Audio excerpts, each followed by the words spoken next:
Hey, welcome back to Métropole Grid. My name is Andre. Thanks so much for tuning in. It is August 6th, 2024. How's everyone doing? It is a Tuesday afternoon. It's been a busy Netrunner weekend, that's for sure. Good to be back on a Tuesday. We started the stream about 10 minutes early because we have to actually get out of here at a certain time. I got to go pick up some prize support for NANPC Montreal. Speaking of that, the tickets are not up just yet, but they'll be up probably during the stream. During this stream, I'm assuming this button here is going to appear and I'll get an email. It should be happening as soon as it does. I'll let you know, but I'm upset they're not up yet, but they'll be up soon. They'll be up soon. They'll be up soon. Yeah, Tuesday stream. Heyo, heyo, TMKF. How's it going? At the top, Lucille, excited to catch the grid as I sit on a train or in a cafe before Netrunner locals. We've formally switched to standard now as people prep for Southeast regionals. Yeah, the regional scene in the UK seems incredibly cool. Firstly, I hope that you're enjoying standard. I'm a big standard fan. I haven't heard great stuff about startups, so maybe that's best for everyone. Hopefully preparing for it's been good. I got some games in with folks preparing for Southwest regionals. Is this weekend, right? Southeast regionals, excuse me. Is it this weekend? I was playing a game against Ace Empress, classically playing. She was on, what's it called? Thunderbolt. And I had no way to break a bloop in my deck. I also want to be very clear that I currently have a Nat deck. I'm doing Alphabet series, and I just kind of jumped to a letter because I was stuck. I'm undefeated on JNet with Nat, and Nat has been like way more fun than I expected. Why am I so shiny? Why? Look at that. You can see my computer screen off my forehead. Anyways, congrats on going standard. Chad, how's it going? Bill, hopefully you're doing well. It feels like every week I need to check in with friends in Calgary to make sure that they're still doing okay. How's the hail been? The whole world is trying to kill Calgary. I'm sorry. I hope everyone's okay. Do work versus take a lunch and watch Netrunner. Hey, David. Keep calm and enjoy some Métropole Grid. Meteor, how's it going? Happy Tuesday. Hey, Jai, good evening. How's everyone doing? That beat got me in the mood. That was the song that we used specifically for the intro of the Tomda Initiative spoilers. It is called Brasileiro. You can imagine how I found it on SEO, but I actually quite like it a lot. Afternoon, Jay. Hey, Cursor. Hey, Drum Girl Thing. Welcome to the stream. Morning, friends. Hey, Alec. Yo, congratulations on the weekend. Mind you, if you're not watching, Alec, we need to talk about getting this archived. If you want to watch on twitch.tv/CinderanRP, just like Alex's Lord of the Rings name in chat, Cascadia 2024 was streamed. It was a 2-day event.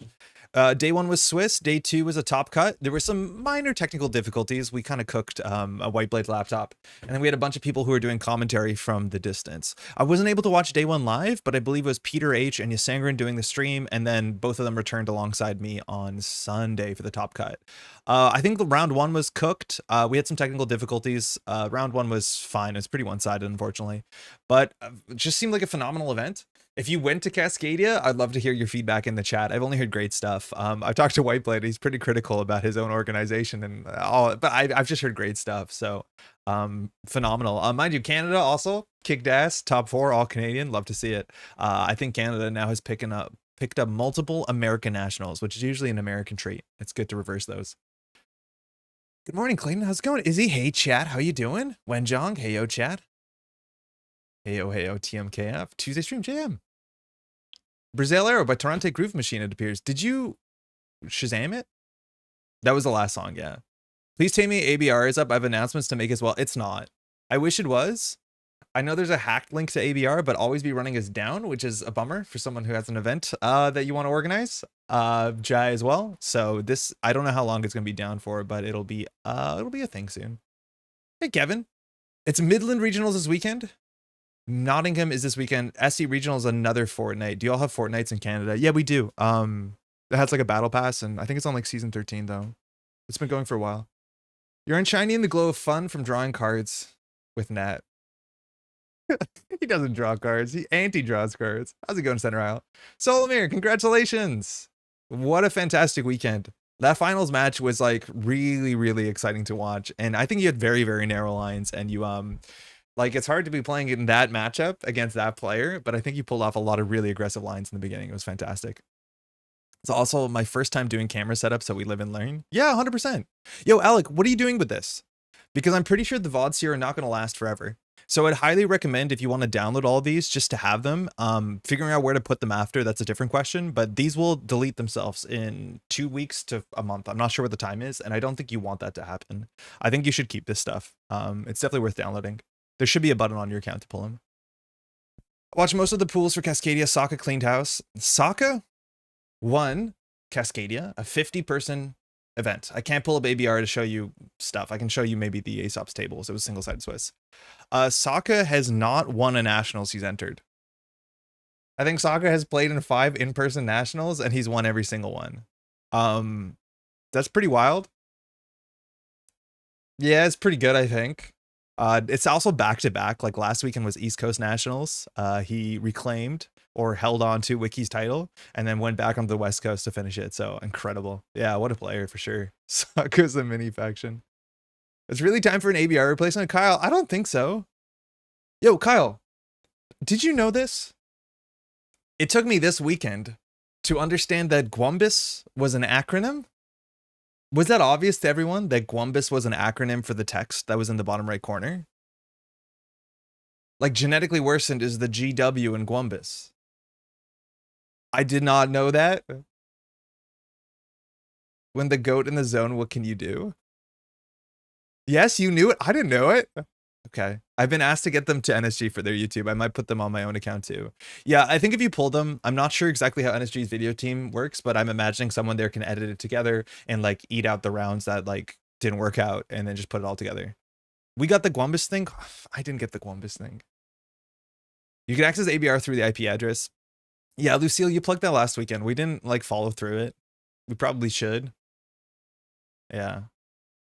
I'm super interested in seeing those Nats games. I'm looking forward to it because Nats seems really weak compared to other IDs. Oh yeah, Nats terrible. Nats are really bad. So for what we're talking about Nathaniel Nat, and his ID ability is like actively really, really, really bad. But the cool thing is like you are allowed to do this unlike Pudma, and it doesn't cost you. Okay, it can cost you the game. Right now in standard, keeping low cards in hand is actively a terrible thing. Standard is pretty violent right now.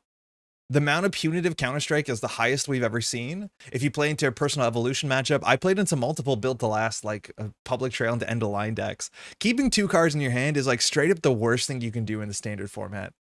But that being said, the way you play Nat is fun. It is genuinely much more fun than Pudma because it fires.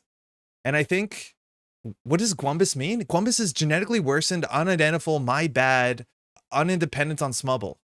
That's what Gwumbus stands for. And I didn't realize that.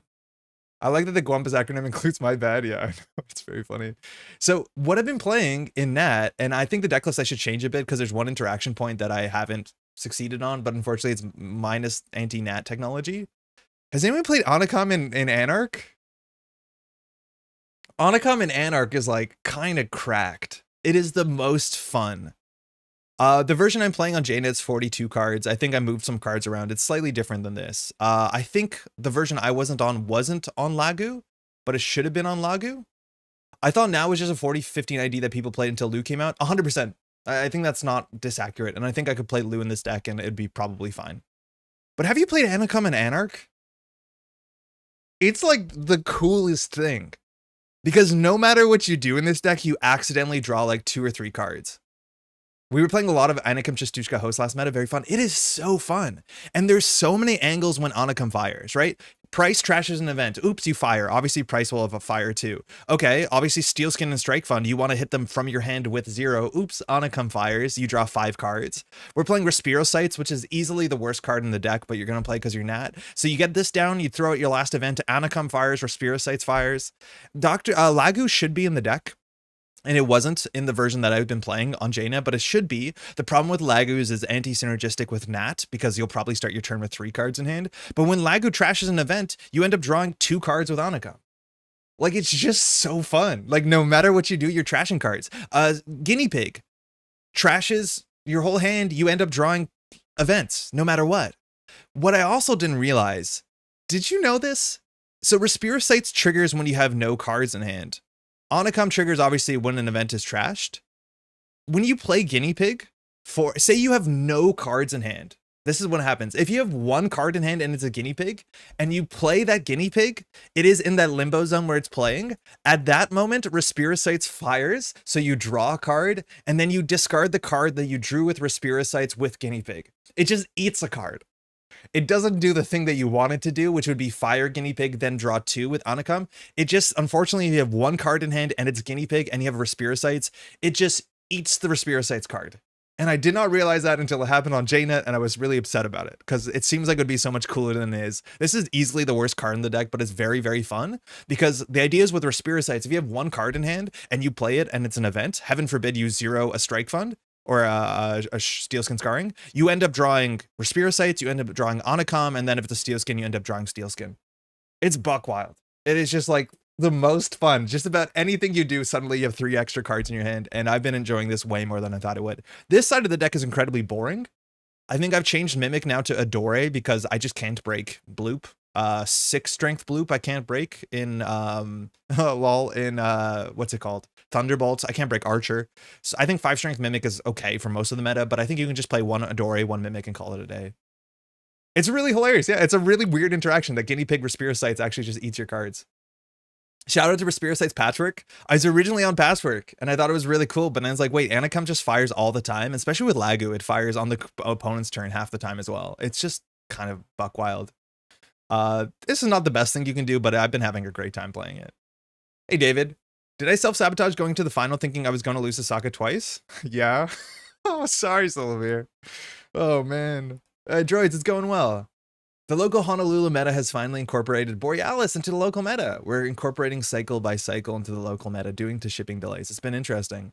What have you been finding all out there? I think Borealis is like easily one of my favorite cycles. It's a really, really strong cycle. It adds a lot of like very powerful cards. Obviously, there's a bunch of banned cards in there on every angle, but it's just a really fun set. Netrunner has no variants, turns out. Yeah, I know. Click through the security warnings because the HTTPS is so this is the URL supposedly that gets you straight. I'm gonna do it. That gets you straight to ABR. Failed to establish a secure connection. This is a frightening thing to be doing, but it does get you there. It doesn't have any of the security certificate stuff. So you can technically get here. I don't know if it's a good idea or a bad idea. I think Lucille says it's a good idea, so you can get here. I just don't think most people will. But yeah, it's Midlands this weekend. Cool. Let me catch up on chat. That was off the top of your head? What was Jai? Oh, Gwumbus? Yeah. I think there was a Max playing Aniccam and Throwback at Cascadia. Oh, that's really cool. To be honest, I've always thought Aniccam and Crim might work. I wanted to play 1 around event per turn. The thing with Aniccam and Criminal is that you're very easily able to save the 6 influence and just play Swift. And every time you play a run event, just draw a card. And then you save 6 influence and some credits installing Swift. Now, it's not perfect because Aniccam also gives you damage prevention and fires off of your non-event runs, right? Like your non-run events, excuse me. But I'm pretty sure if you're trying to just play 1 run event a turn, Swift just gives you a click. You can use that click to draw. That's my guess. That is probably not worth the 6 influence. But in Anarch, where a lot of your game plan is just destroy your cards every single turn, it seemed good enough. And with a 42 card deck, which is what I'm currently playing, you bottom out. I was asking chat, no Ashen. I think you can consider playing Ashen. I think I'm better off playing a 3rd Labor Rights. Mind you, the version of the deck that I'm actually playing right now, I think looks closer to this.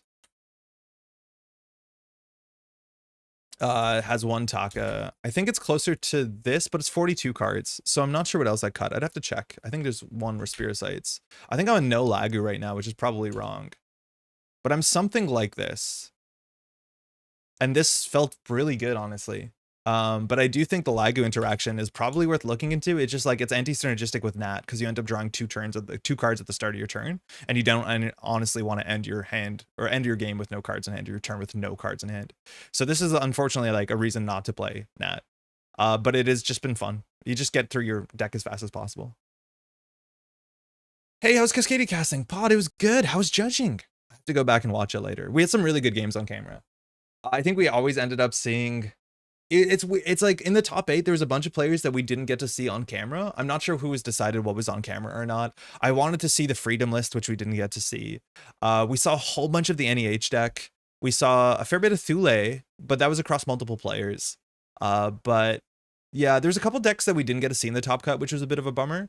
But overall it was really, really fun. We had some really great games. 6 strength in general feels like the break point for Breaker breaks anything. Yeah, 6 strength does everything largely in the meta, besides 7 strength Stavka. And for what it's worth, 7 strength Stavka, like, we can just trash our breakers and maybe labor rights them back. I don't think that's a great strategy. Yeah. Borealis has been a huge boost in engagement. People are loving Borealis. Also, I demonstrated why Endurance should be banned. One of our players has fallen in love with Thule. I think Borealis is not only really strong because it's a fun set, it has a great location, and it has a lot of like really interesting cards, but specifically for newer players too, it like has all those, you know, keyword based mechanics. So it's really easy to give someone Essa and all the sabotage cards, or like here's Sable and all the mark cards, and people feel empowered in their deck building, because it's hard to make bad decisions when you just like search X mark and you play all the mark cards, and it usually works out. And I think it's a really great strength of Borealis.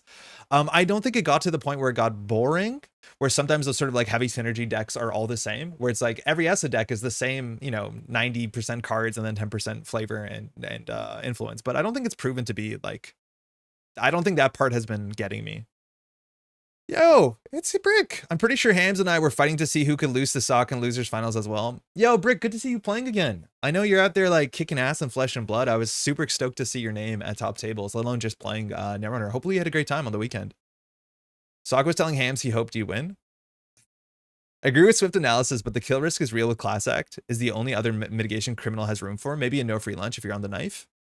I think Class Act is so good that I'm not sure that you want to spend 6 influence on Aniccam. Right, like we saw on the weekend, even in Top Cut, Solomir was spending 2 influence on Stone Chip Chart Room. And I think that's just a better use of your influence, because this is a cheaper card. It has value in other matchups, and it doesn't cost 6 influence and take your console slot. That would be my guess. But Class Act is a really powerful card against punitive decks if you can set it up and your opponent has to play around it. But overall, I don't think I would reach to Aniccam that quickly. I wish I rolled Corp on the coin flip versus Hams. Essa was fun, but the Ag Infusion was my baby. Can always play Audrey if you want to sculpt your hand. I think that's something I learned with this deck too, is with the Nat deck, is there's a chance buffer drive is wrong for the deck. Because when we get to the bottom of the deck, we don't have Audrey, so we don't have any consistent way to fire the Strike Fund loop. And that actually is worth something. Is like, if you can't fire Strike Fund every turn to recur with buffer drive, unless you have 1 card in hand and you hit it with 0 every time, which like technically works. I just don't want to play the game with 1 card in hand for a bunch of reasons. So there's a chance that buffer drive is not right, and that we should just play 2 labor rights and then maybe 1 Ashen moving around and influence somewhere. I'm not convinced that buffer drive is necessary. It's never felt important. Can you give a shout out to WooTube? Type did our RWR review retrospective last night, featuring Axie beefing with entire Netrunner universe. I watched it yesterday. I was playing some Elden Ring. I got inspired by Jeff, and I just put the audio on and listened to it more accurately. I had a great time. I think Jeff got a bit roasted. I think I came away pretty unscathed there, but it was getting real, like aggressive in some ways. I think it was fun to watch. Hey, there's Augie in chat. I stream. Yeah, that's up on Bob Ramwoo's WooTube channel. If you search Bob Ramwoo, I'll put the link in the description. Wavy Oldie, how's it going? Jetting was good. I went 8-3 on gunslinging. Whoa. And some new edge cases for a rules project I'm working on. Like, you invented edge cases? Hey, Talk, you also were top cut at West Coast. How was your event? Congratulations. Another highlight of Cascadia was seeing Hedgehog Ken show up in all the preview links. Wait, what, Alec? Oh, like your logo image, yeah. Best part is Stone Ship is being able to pop on a corpse turn for more Class Act filtering. Oh, that is really tight. That is really, really cool. So the idea is that the 1 per turn abilities, yeah, double dipping on them. So Stone Ship on the corpse turn is draw 3, bottom 1. And that is, in some ways, yeah, better than a Diesel. That's really, really cool. I like that a lot. I feel like S's deck building is almost solved right now, though people are doing nonsense with Spark, so maybe I'm wrong. I don't think it's as solved. I think even like if you looked at Worlds last year at the ESA decks that were competing, there was a lot of difference in those ESA decks. I think modernly right now, it doesn't feel like there's a lot of people who are making ESA brews. It's a lot of people being like, this is an ESA deck, and people playing variations of that ESA deck. But I'm pretty sure ESA actually has a really wide enough gamut of what you can do within an ESA and make it interesting. But you're right, it feels a bit stagnant now, but I don't think that's by design, right? Like, I feel like that's just circumstance. I don't think it needs to be like that. Great weekend. Thanks for volunteering. The Logjam hot takes are still spicy. There was a lot of arguments about Logjam, and like, I feel like overall I agree with Augustus the most on most of these takes. I don't think this card matters. I don't like this card. I don't want it to matter, but like, I agree. The problem with Logjam is that so often it's 3 strength, and that's not good enough. That's really not good enough. You need this to be like 6 strength for it to be taxing, and I just don't think that realistically happens unless you play Pravdavost. So whatever. Hellness, how's it going? Shay, good morning. Welcome. Why was Logjam the most controversial card in the tier list video?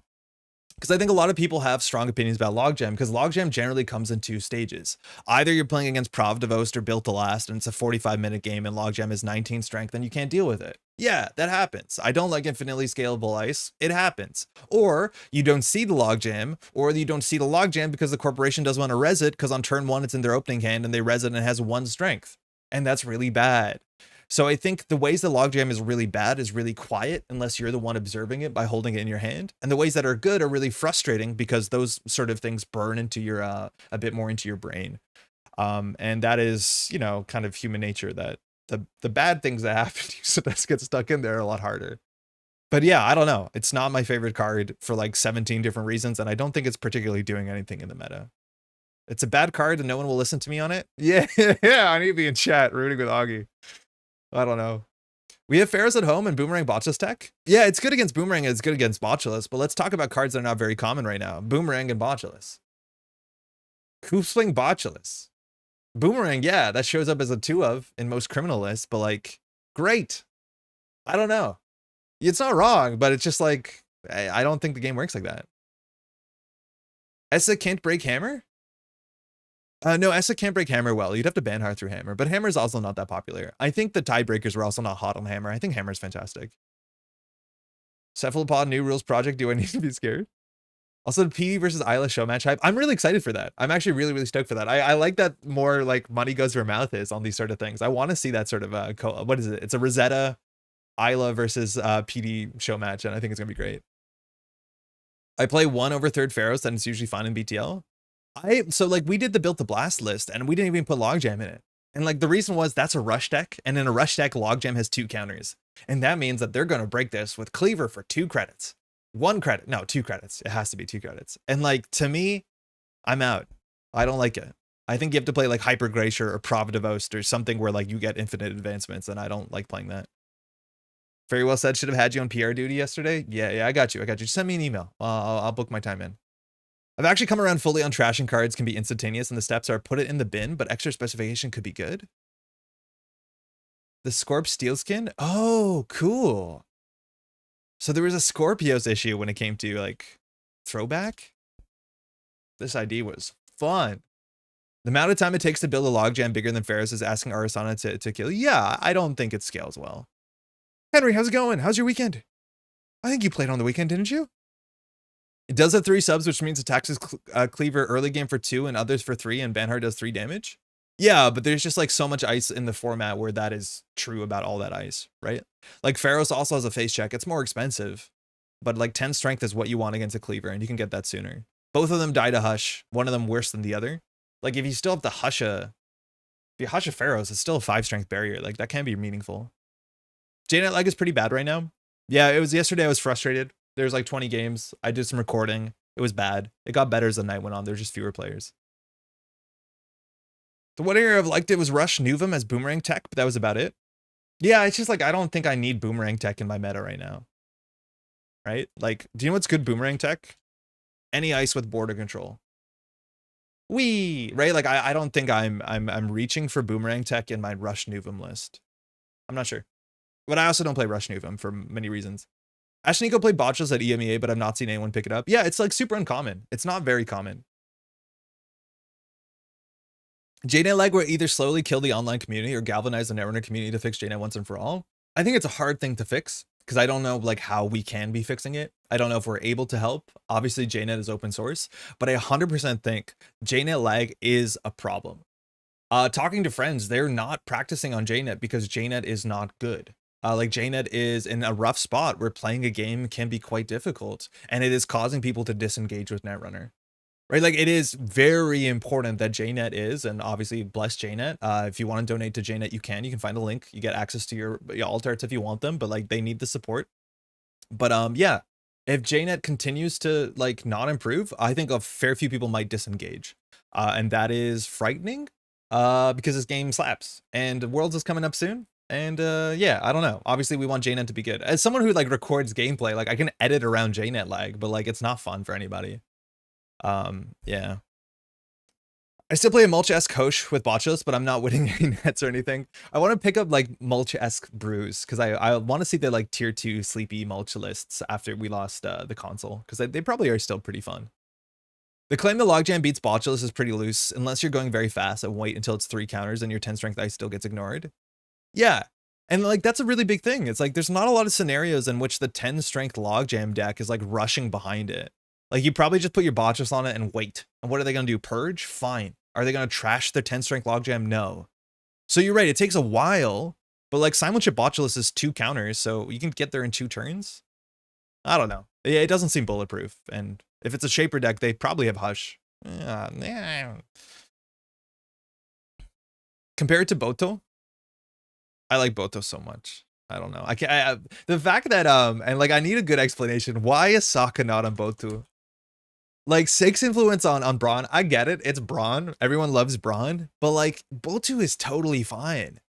Is it just that there's not a better way to spend influence inside an Ag Infusion list? But like 6 influence on Botus and no bronze? Sorry, the other way. 6 influence on bronze and no Botus. Like, I don't fully understand that. And clearly, like, it's not wrong. It's doing great. But like, Braun is 2 influence. Like, what's going on here? I just like Botu a lot.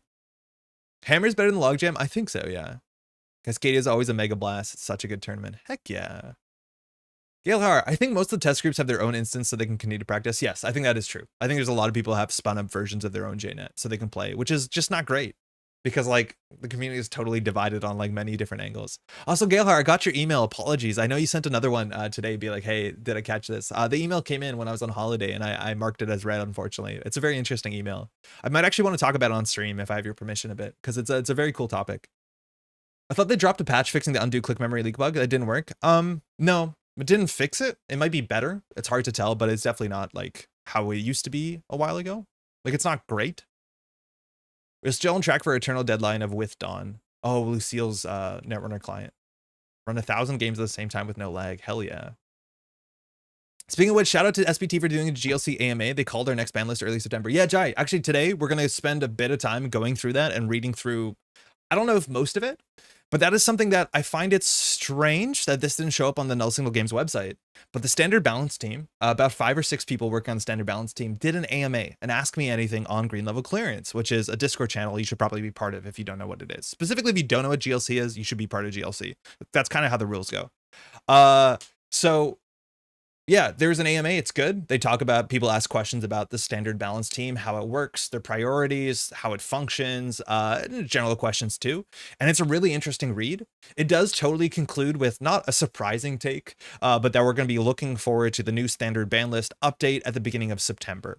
I know I was saying that we'd probably see it sometime in August, latest September. And I think they said there should be about 5 or 6 weeks between it being released and the World Championships, which is in the 20th range of October. I think it's October 20th, 21st, maybe 21st, 22nd. It's around then.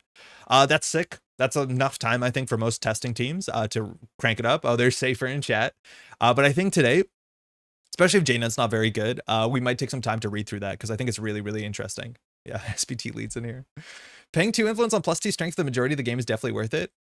I hear you, but like, fish. I know it's not a fish. Don't at me. The install sub on Braun is amazing. Yeah, you have to click through the install sub on Braun. The install sub on Braun is so good in Ag Infusion because even just garbage is like a border control. It's very, very good. And that list is on like 3 Braun, 2 border control, 3 Tattoo Bolas, so it probably doesn't need another barrier. But like, give Botu some love. Botu wants some love. Hey, Gordy.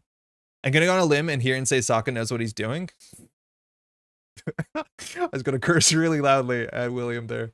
You can't have Botu then. Hey, Dirty D's. I personally extremely dislike the idea of JNet private servers, but people are free to do what they want with their server space. Like, I hear you, but you can clone and repo JNet.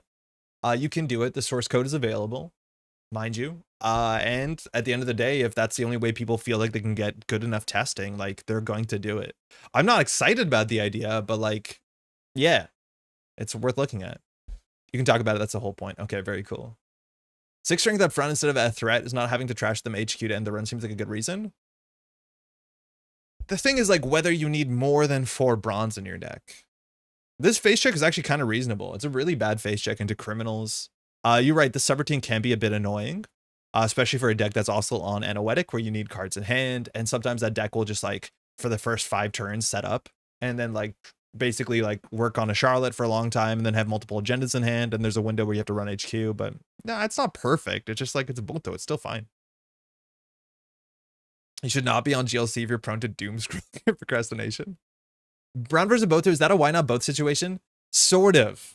But like at the end of the day, that deck is already running 7 reasonable to very good barriers without playing Boto. So to me, it kind of makes sense. We put up our own instance for the French Discord server to have the cards in French. Turns out it has no lag. That's good for us. Oh, yo, that's sick. Wow. Alas, I'm a little shy financially to be able to get out to Worlds despite it being only a 6-hour flight away, which is a short flight from Hawaii. David, reach out if you want to always be running, or sorry, the Run Together fundraiser if finances are coming a bit short to go to Worlds. That's why it's there for. But if you're interested, it's a bummer you can't make it. But if some small or large amount of help helps you get there, that's why it's there for. Playing Botu feels smarter short of brain over brawn. You can definitely justify 1 or 2 Botas in that egg. It's competing with Vampy, Thimble, and Sadaka, which are all much more situational, but you kind of like situational in egg. It's like the same conclusions to some extent I know I've came to when I was struggling with Atea, which is like, what code gate do you play in Jinteki like mid-range Glacier deck? And the answer is you play 2 Thimble Rig and then you ignore all the other code gates. And admittedly, there's some decks that want to play Vampire Nasa or Atini, and those are the ones that damage matters a bit more. Things that are doing like Punitive, Fuji, that sort of stuff. But it's really funny where it's like, yeah, code gates and faction, we're going to play the one code gate in the entire faction that says end the run. Literally one code gate in faction and standard that says hard end the run on it, and that's the one we're playing. Because code gates are not particularly great, and like this card's absurd. So that's what that is, which is really great. Saka Pool's game when he went 4 points down on R&D and then won on time on 5 points was stressful. Yeah, that was against Fire RL, I'm pretty sure. That game went to time. I think if time went longer, Sokka's not favored in that position. And I know, I don't know if the casters were calling it out, but like, I think that was a game in which the twinning was probably a bit mismanaged in a couple ways. I think there was like an HQ dig that probably should have been R&D dig. I don't like R&D triple digs to lock R&D when there's a res spin doctor on the table. Like, that's really tough. But Sokka like got out of that a bit of it because like time came up in a really good way and he jammed their mode server in a really great way and he didn't flood up into a Maw open HQ. Like there's a lot that worked out for him and he played it well. But I think yeah, it's really tricky. Using the twinning perfectly there is incredibly important. I play one Enigma in my Atea. Yeah, I could see that. I would play Enigma maybe. Lotus Field's sad. It is sad, and Lotus Field is one of those weird cards that's just a relic of a time gone. Where it's like we needed certain cards to be in system update, and this was technically a candidate. But it is worth keeping in mind that Lotus Field was one of the most important cards in Netrunner many years ago. This was actually a well-played card because this text actually very much mattered. It's a bit of a story, but it's there. I mean, Vampy's a massive house. It's just difficult to commit to because it gets broken for 2 with Turbine. Oh yeah, exactly. It's like, do they face check into it? Or do you pay 7, they pay 2? It's like, okay. Or do they pay 5, you pay 5, and it gets a good face check? It's so hard. It's really difficult. Yeah, no disrespect, mind you, to Fire RL. I don't mean to call out like plays and be like, oh, I don't know, but yeah, I don't know. It's hard to. They're interesting things to talk about how different games go, obviously based off of different play patterns. All right. Do you guys want to? Do y'all who here read the AMA?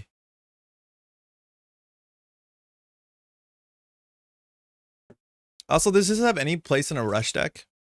I usually have white space in like early drafts and then I just cut it for an Enigma. But if someone loses 3 credits early, that's pretty good. That's a really bad face check. This is actually like, I think the worst face check in System Gateway.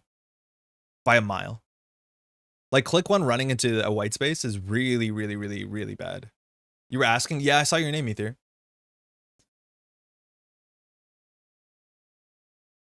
I think we're just gonna read through it. If it's not interesting, we'll go faster. I found parts of it. Yeah, Lava, I know you asked the question later. Lucas, how's it going? It's a lot to read, so I just found some things. I read through all of it. Some of the questions are like, some of them are very, very interesting. I'm like super stoked that there's a transparency here. I think transparency and understanding why people are making decisions and how they're thinking is super important. I know I've said this, one of my pain points with the last cycle is we got no transparency from the designers. Not that exactly that the SBT team is designers, but I love to hear the people who make this game, we love what they're thinking. And I, for what it's worth, largely agree with everything I've read there. But even if I didn't agree, I just want to know why things are happening. It's almost 40 pages. It depends how big the font is. But yeah, it's almost 40 pages. Let's see if we can give it, don't switch, give it a look-see real quickly. Let's see how this goes. Let's open this. Okay. Hi, this is Discord. So we're going to start here. We're going to read through it relatively quickly. Hi, SBT Trophy, BTS Steer, and SBT Lost Geek are going to be around for the next 3 hours. We won't be answering your questions in strict chronological order. Don't be alarmed if you think we missed you. Whatever we don't get in these 3 hours, we'll try to cover in the next 24. On top of this, Safer chimes in for some answers. Manverupti shows up for a second. Also Cable Carnage shows up. All these people are working on the SBT team. Yeah, I don't know how the BTS steer happened, but it's really funny. Mind you, before this, a bunch of people fielded some questions, and they do a really good job also reiterating the question in their comments, so that you can know this. I probably should have gone through this and pulled out the questions I think that are the most interesting, but we're gonna go through it pretty quickly otherwise. I think Pan compiled it into Word. Oh, for real? Okay, well, we'll see how ugly this is if we get through it, but I think it's really great. Enigma Balls, classic. Okay, so I think the first message here is from Safer. BTS Steer's goated. How do I read this? I'll read this here. I'm not covering it with my face, right? How does leadership style approach from the intended state of the games differ from Safer? How would they be reflected in current and future ban list changes? Would 2405 changes have been the same where they had Safer been the team lead then? So Safer's in chat right now. So Safer has been taken over, I think, Lost Geek's position. If I'm not mistaken, Lost Geek has been leading the SBT team for a while, and Safer has taken over that position relatively recently. I was only able to observe Lost Geek's style from the outside and only for the last year or so, as I always appreciated how thoughtful and well-measured his contributions were to any conversation. Lost Geeks and Deer's write-up, or Lost Geeks and, sorry, Tuno's write-ups for talking about SBT changes are incredible. They're really, really, really good. One of my favorite things about their write-ups, how they succinctly talk about why they think things need to change and why they're changing. It's just very, very great. Like, I love these articles. So huge shout out to Lost Geek for all the work they put into it. It's incredibly appreciated. Iqbal, hiya, hey, how's it going? I think we're quite similar in the vein, although we have arrived at this role in very different ways. I'll let Lost Geek speak to the approach of the game, but my perspective is rooted in designing player experience. In terms of leadership style, I took on the role because I wanted to empower the SBT members, so my philosophy is around we approach the bans as not a priority.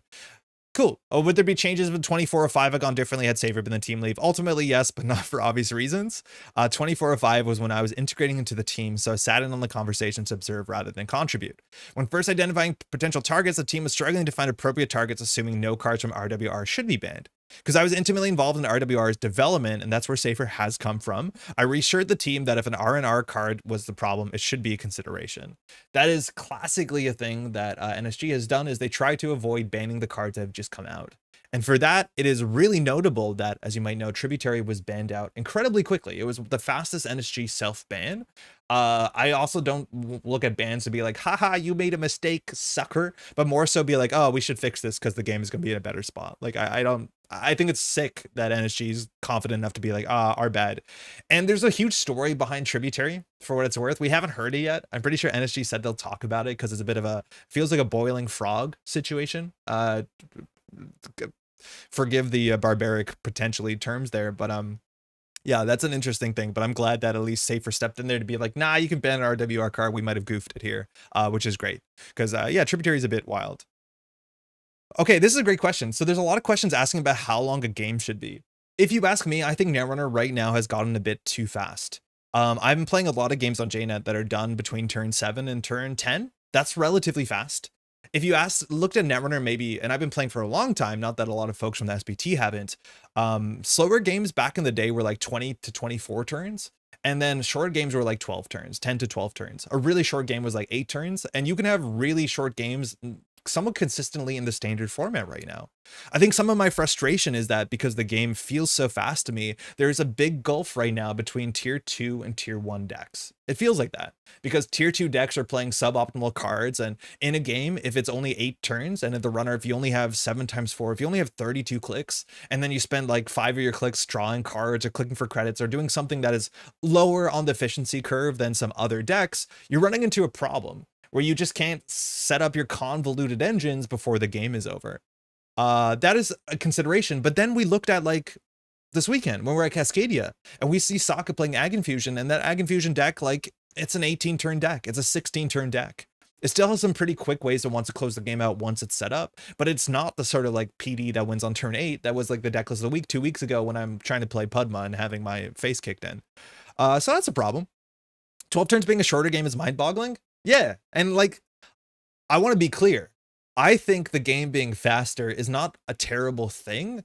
I think there's going to be a bit of a whiplash there, and we have to kind of come to terms with it if the game wants to be faster. And I want to shout out that there was this Twitter post a long time ago from one of the former designers, and June was saying that the game should be about 15 minutes, and people reacted to that, be like, that's buck wild. And since then, the game has obviously gotten faster, and it's not exclusively NSG. There's still a lot of really fast FFG cards out there, but it's a thing that the pursuit of a faster game has kind of been on the record for a while now. Now, Tuno says here, and I like this answer, we don't have a strict range in mind of how many turns a game of standard should take. However, we sometimes do vibe-based evaluations of how fast the meta is. I think vibe-based is like a really big thing. There's questions later talking about like how does the SBT gather data? And besides, if I'm not mistaken, and we'll be able to say whether we're right or wrong once we read one of the answers later, a lot of this is vibes-based, right? There's not that much data to look at if people don't post their deck lists and claim their stuff on AVR. It's a lot of it is vibes-based, and a lot of it is like conversational. A lot of it is a bit of testing, but a fair bit of it is also just like people writing essays and explaining how they think the game goes and how things are going to work. And for what it's worth, that's working out relatively well for the SBT team. For example, I agree with you that the meta right now is quite fast. IMO not too fast, but if games got faster by 1 or 2 turns on average, it would definitely start ringing alarm bells for me. I think I'm a bit more potentially wired to react to the speed of the game. Maybe Tuno seems to think things are definitely faster, but not as fast. And I think that's quite fascinating, fascinating even. But it's definitely a notable thing that the SBT knows the game is getting faster. I don't think average game speed is that important of a metric though, except for cases where it leads to games going to time too much, which was definitely something we were starting to get a little worried about for a while, which informed the Bologna ban. Is relatively more important that there's a variety of speeds that corps and runners can drive games towards, so that on the whole, the meta feels varied in terms of speed. So if there are no rush decks or no glacier decks, that's a bit of a problem. And I think that's cool. And I think that we actually are seeing that. Especially when we look at Cascadia at the top tables, is mostly what I saw, is that there is a range of speeds. While there's decks that are going really fast, there's decks that are going relatively a fair bit slower. And I think you definitely want that diversity. What I'm struggling with is if I build a deck that is like a mid-range slower runner deck and I'm playing against a fast corp, I feel like I might not have options. And maybe I build a bad deck for that meta, but that's what one of my concerns are. We definitely do balance, a decision on the basis of its speed. It can be a bit more tricky than one could think, though. For example, oftentimes if corps go too fast, that's not a corp problem. And that is a really big sentence. But due to runners' inevitability being too pronounced, forcing the corps to go fast or enough to go under it. So you actually have to ban a slow runner card. I think this is, for some people, maybe not intuitive, right? Thinking like corps are going too fast, we should ban out Holloman or Seamless Launch or whatever, card you want to attribute to that problem. But the reason why corps are trying to win on turn 8 right now is because you just don't have ice past a certain point if everyone's playing turbine rigs, right? You just lose to a hammer of R&D multi-axis and the inevitability of an infinite catalog, or, twinning getting 2 free counters every turn cycle, right? Like, whatever, insert your problem here. I agree right now that corps don't have a lot of tools into the late game, that one of their best tools is to make sure we don't have a late game. And for what it's worth, that aligns with the sort of classic ebb and flow of what a Netrunner game was meant to look back all the way back to 1996. Early game, the runners are meant to be strong because there's no defenses. Mid game, the corporation's meant to be stronger because they're presenting ice and problems. And late game, once the runner's set up, they're meant to be able to take over the part of the game. So corporations were meant to excel in that mid game point. And the problem is if corps are going fast, it's not so much, it's more so they don't feel like they have a chance in the late game, so they're pushing all their power to the beginning. And I think that's totally true. I think that's a very much notable thing. And if you want to slow corps down, you actually have to hit runners a fair bit. Cough Ashen Epilogue. I think Ashen Epilogue is not a problem now, and I don't think people are trying to beat Ashen Epilogue. I think Ashen Epilogue is not playable because corps are relatively fast that you don't need it, but it is definitely something we're looking at, is that if corps slow down and runners can't afford to Ashen Epilogue every game, I think that is going to be a problem for sure. Hear me out, ban Pinhole. I don't think you can. I feel like the whole game's balanced around Pinhole for better for worse, and I think for worse. I'm the Balance Beam. Hello, Balance Beam. How's it going? I love the write-up, by the way. I know June personally. I give them her Chaos Theory alt. She took to Nats this year. Oh, get out. I hope June's doing well. Find a lot of the cards and strong decks to be so strong. I definitely struggled to come back after stopping for a bit. The game is, I think, in a great spot. And like, let's be clear. Obviously, people care about the balance. People have their own intentions. They have their own changes that they want in the game. Right now in Netrunner, I think Netrunner is relatively, for someone who's been playing a long time, in a great spot. Not Rebellion Without Rehearsal is not my favorite set. I think it's hard to go after TAI, which is a banger set on top of a banger rotation. But all in all, like, I am not a doomer about how things are going right now. Like, things are going great. That being said, obviously there's going to be concerns. Even if things are great, I'm going to turn around and be like, oh, I feel like I'm upset doing this and this because I interact with Netrunner so much, I guess. But I made a comment. It may not have been a helpful or even accurate comment. And that's from just dealing with 8 to turn 14 game length that I've always known. If the game gets to 20 turns, something has gone wrong. I'm not sure. I think sometimes 20 turn games can be interesting, as long as they are interesting. Potential issues, this is very open to subjectivity. Oh, 100%. And I think that's a big point of this. It's not saying that like Tuno is correct, but it's saying this is what Tuno thinks. And understanding what Tuno thinks is super important for understanding what the SBT values. It's also really cool that in these questions, somebody will answer and then someone else will answer and be like, I actually think slightly different. And that's why this is a team of people with different goals and different ways of what they want the game to be. At the end of the day, I think most of the SBT team are incredibly competitive players. I'm not sure if that's a concern, whether the SBT team is to dress casual play or competitive play exclusively. Obviously, it should be both. But at the end of the day, understanding how people are thinking and understanding there's multiple people on the team, subjectivity is fine. For what it's worth, I agree with Tuno here. I think that's a very, very reasonable take overall. And like, that's good, but it's good that we're talking about this, right? Ashen and Turbine make a lot of late game inevitability to the point people don't need the Ashen. I think you just don't. I think Ashen is just too slow. Do you think if Corpse had the slow option, they would take it? Seems like faster equals better. Toloville, maybe. We've seen metas and we've seen gameplays in which Corpse can produce inevitability engines where like replicating perfection circa 2016 or 2014, somewhere between those ages, didn't score its first agenda until like turn 13 because they could spend so much time and so much filtering with Spin Doctor and getting, or back then Jackson Howard, and getting free money with Sundew, is that finally they would set up this lock. It's not that different than what you saw at Worlds last year with Sokka. He built a list that once everything was up, he knew that you could not contest double Biovault into a clearinghouse or an agenda score, and a single SDS or a single Trojan horse would end the game on the spot. If decks have an inevitability that they understand, if I go late enough, the runner has no chance, they will go late enough to have no chance. And we're seeing decks like that pop up, right? Like mutually assured destruction combo decks. Like they're trying to go a bit more proactive, but if you can get to a board state where mutually assured destruction gives you like 12 tags and there's only like 8 agendas in the deck, 6 agendas in the deck, why not? So I think if they have a reason to, and it lines up, they would. I don't think it's inherently a bad thing to do, but it's also worth knowing we don't have a lot of IDs, I think, that scale well into the late game. We used to have a couple more. People keep pinholing my Hollow Man that I just cannot stand.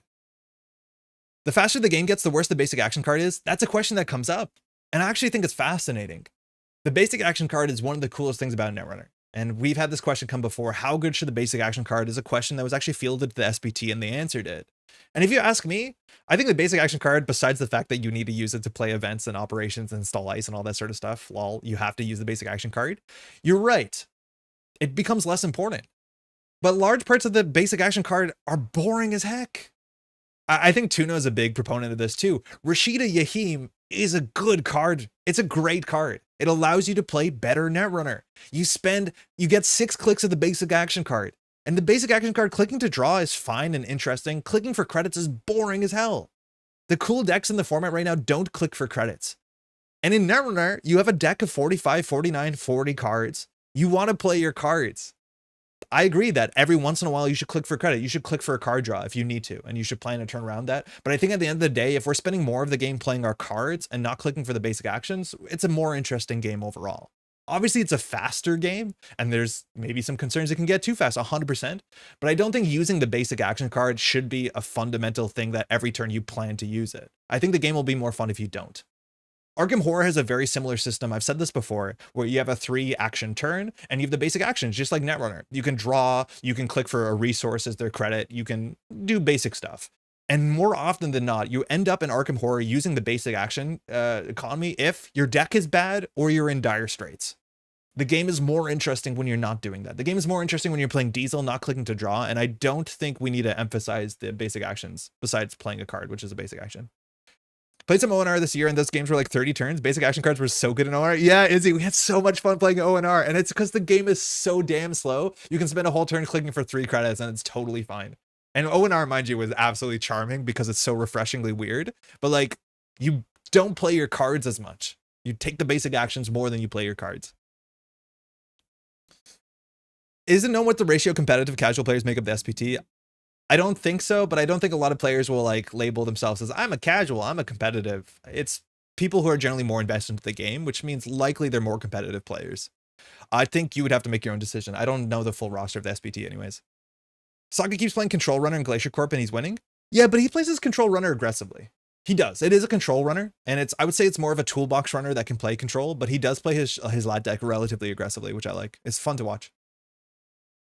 Sokka's an outlier. Yeah, sorry, I'm behind on chat. I think Sokka intentionally plays slower decks because it gives him more room to make minor optimizations. He's very good at that playstyle.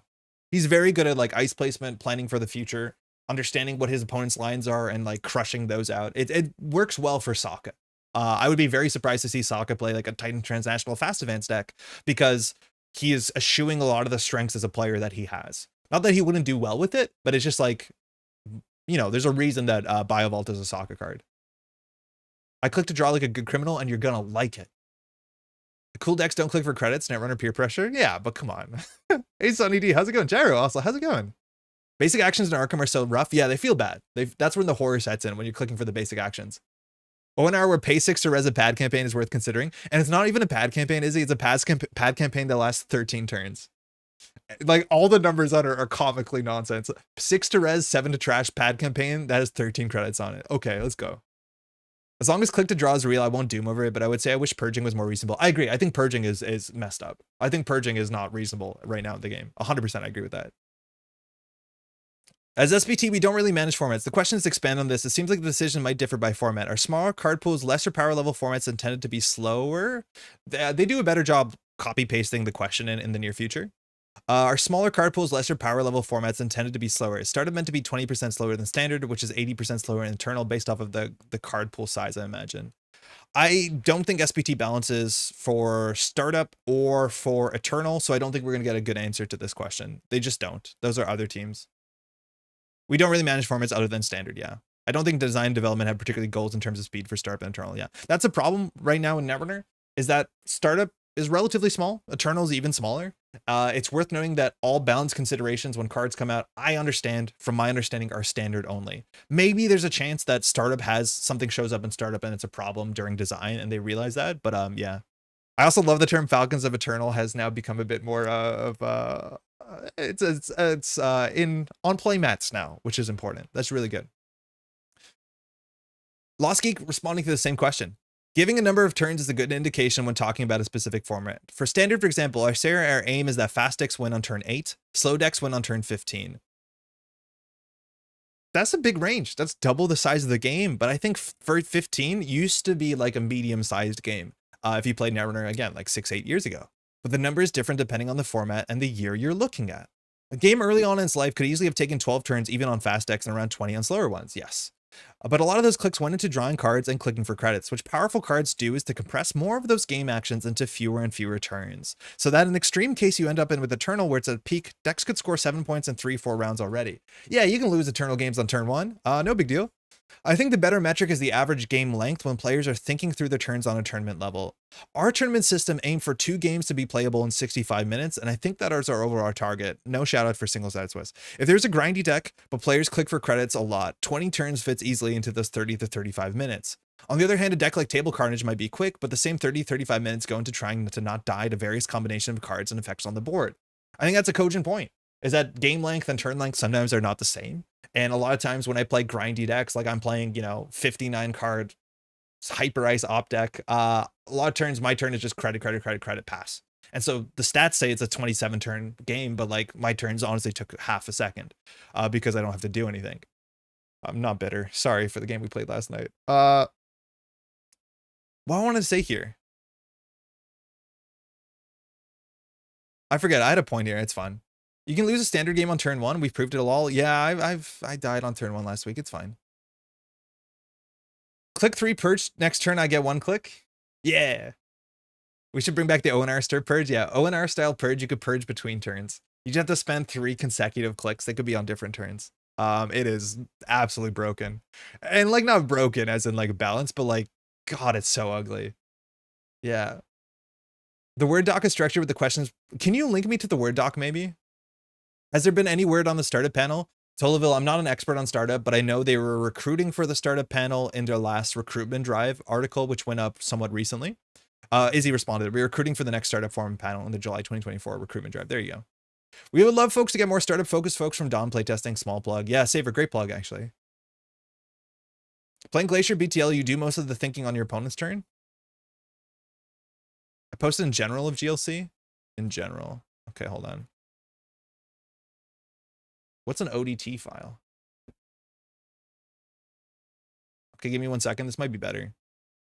I think it gets better as we go in Discord. I don't want to update Open Office Writer. Okay, I honestly think that this is going to be harder to look at. And it's because it is... Okay, you ready for a big flashbang? Like, is this doesn't seem easier to look at, does it? You let me know. We can go back if you want. I really appreciate whoever put the effort into this. This is probably easier for most. But yeah, I have Open Office. This is fine? Really? Am I dark mode pilled too much? I do like the vibe of Discord. This is Gucci. Okay. All right. That's fine. Where were we? How is this organized? Your PDF reader has a dark mode? Yeah, I don't think. Were we here? Oh, they're by what's it called? God, it's going well. How are you? We're talking about the recent like SBT AMA, which was kind of sick. Andre saying pilled? Yeah, hell yeah. So it's by like topic, which is probably easy. Dark mode is the way of the future, but does Open Office have a dark mode? I don't think it does. All right.